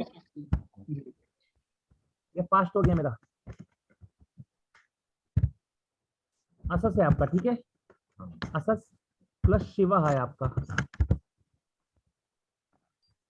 इससे पहले क्या करेंगे, सा को हमने ससुर से रू करेंगे, क्या करेंगे, अब करेंगे असर बन गया आपका, ठीक है। फिर रू को खर बसाने और खर प्रत्याहार पर में है कि नहीं है, श को विसर्ग कर लिया। जब विसर्ग बन गया तो सूत्र क्या है, विसर्जनीय से सहा, कि विसर्ग को सकार होता है खर पर होने पर, ठीक है। विसर्ग को क्या होता है, सकार होता है खर पर होने पर विकल्प से, सॉरी विसर्ग तो सकार होता है। जब आपने इसको क्या कर दिया, सकार कर दिया तो क्या बन गया, दोबारा क्या बन गया होते, असस हो गया, नाश्तु से क्या हो गया, इसको तालव्य शकार हो गया, असस शिवा बन गया आपका, ठीक है। क्लियर हो गया आपका, कैसे बनाया देखिए यहाँ पर असस शिवा कैसे बनाया, समझ में आया आपको। और एक पक्ष में आप वाशरी सूत्र से असह शिवः भी ये भी बोल सकते हैं, ठीक है। हरिओम, क्लियर हो आपसे, वाशरी से हाँ। तो आज की कक्षा पे यहीं तक रखें, फिर किसी का और कोई प्रश्न हो, देखिए कुटादी एक बार, कुटादी का वो एक बार 2 मिनट में समझाएंगे। कुटादी, देखिए कुटादी एक गण है जिसमें 35 धातुएं पड़ी गई हैं। कितनी धातु पड़ी गई हैं, 35। वो 35 धातु कौन कौन सी, मैं आप सभी को ग्रुप पे भेज दूंगा। गणपाठ में देखेगा क्या, हाँ गणपाठ में भी मिल जाएगा महोदय आपको, ठीक है। तो 35 धातु, ये कुटादी, इनका इन 35 धातुओं का नाम कुटादी रखते हैं, ठीक है। इन कुटादी धातुओं के बाद मेरी कोई ऐसा प्रत्यय आए जो यित और नित से भिन्न हो, यित और नित से जो भी प्रत्यय भिन्न हो, तो क्या करते हैं, ये उस प्रत्यय को गितवत मान लेते हैं। सिर्फ इन 35 धातुओं के लिए अप्लाई होती है कंडीशन। ये 35 धातु इंगित नहीं होती हैं, इनके बाद में जो प्रत्यय होता है यित और नित से जो भिन्न प्रत्यय होता है वो गितवत हो जाता है, ठीक है। और देखिएगा कि ये जो आप सब पढ़ रहे हैं, ये थोड़ा हार्ड है, मैं मानता हूँ, क्योंकि लिट लकार है। आपने एक बार लिट लकार को एक एक करके अप्लाई कर दिया ना, आसान हो जाएगा आपको, ठीक है। तो आप थोड़ा थोड़ा करके करिए, सिंपल है, आप सब पढ़ चुके हैं, आपको बस थोड़ा थोड़ा अप्लाई करना है, ठीक है ना। मेहनत करके घटाइए उसको, आपको आराम से घटेगा। नहीं घटेगा तो फिर बताइएगा मेरे को, ठीक है। वीडियो को अगर नहीं समझ में आया तो वीडियो को देखिए, मैंने वीडियो में पूरा एक्सप्लेन किया मैंने, ठीक है ना। कोई छूटेगा नहीं आपका, कोई दिक्कत होगी तो बताइएगा फिर। बहुत अच्छा रहा, ठीक है महोदय, धन्यवाद महोदय, नमो नमः सर्वेभ्यो, नमो नमः, धन्यवाद आचार्य, धन्यवाद, पुनर्मिलामः, नमो नमो, साधुभ्यो नमो नमो, नमो नमः सर्वेभ्यो, नमो नमः।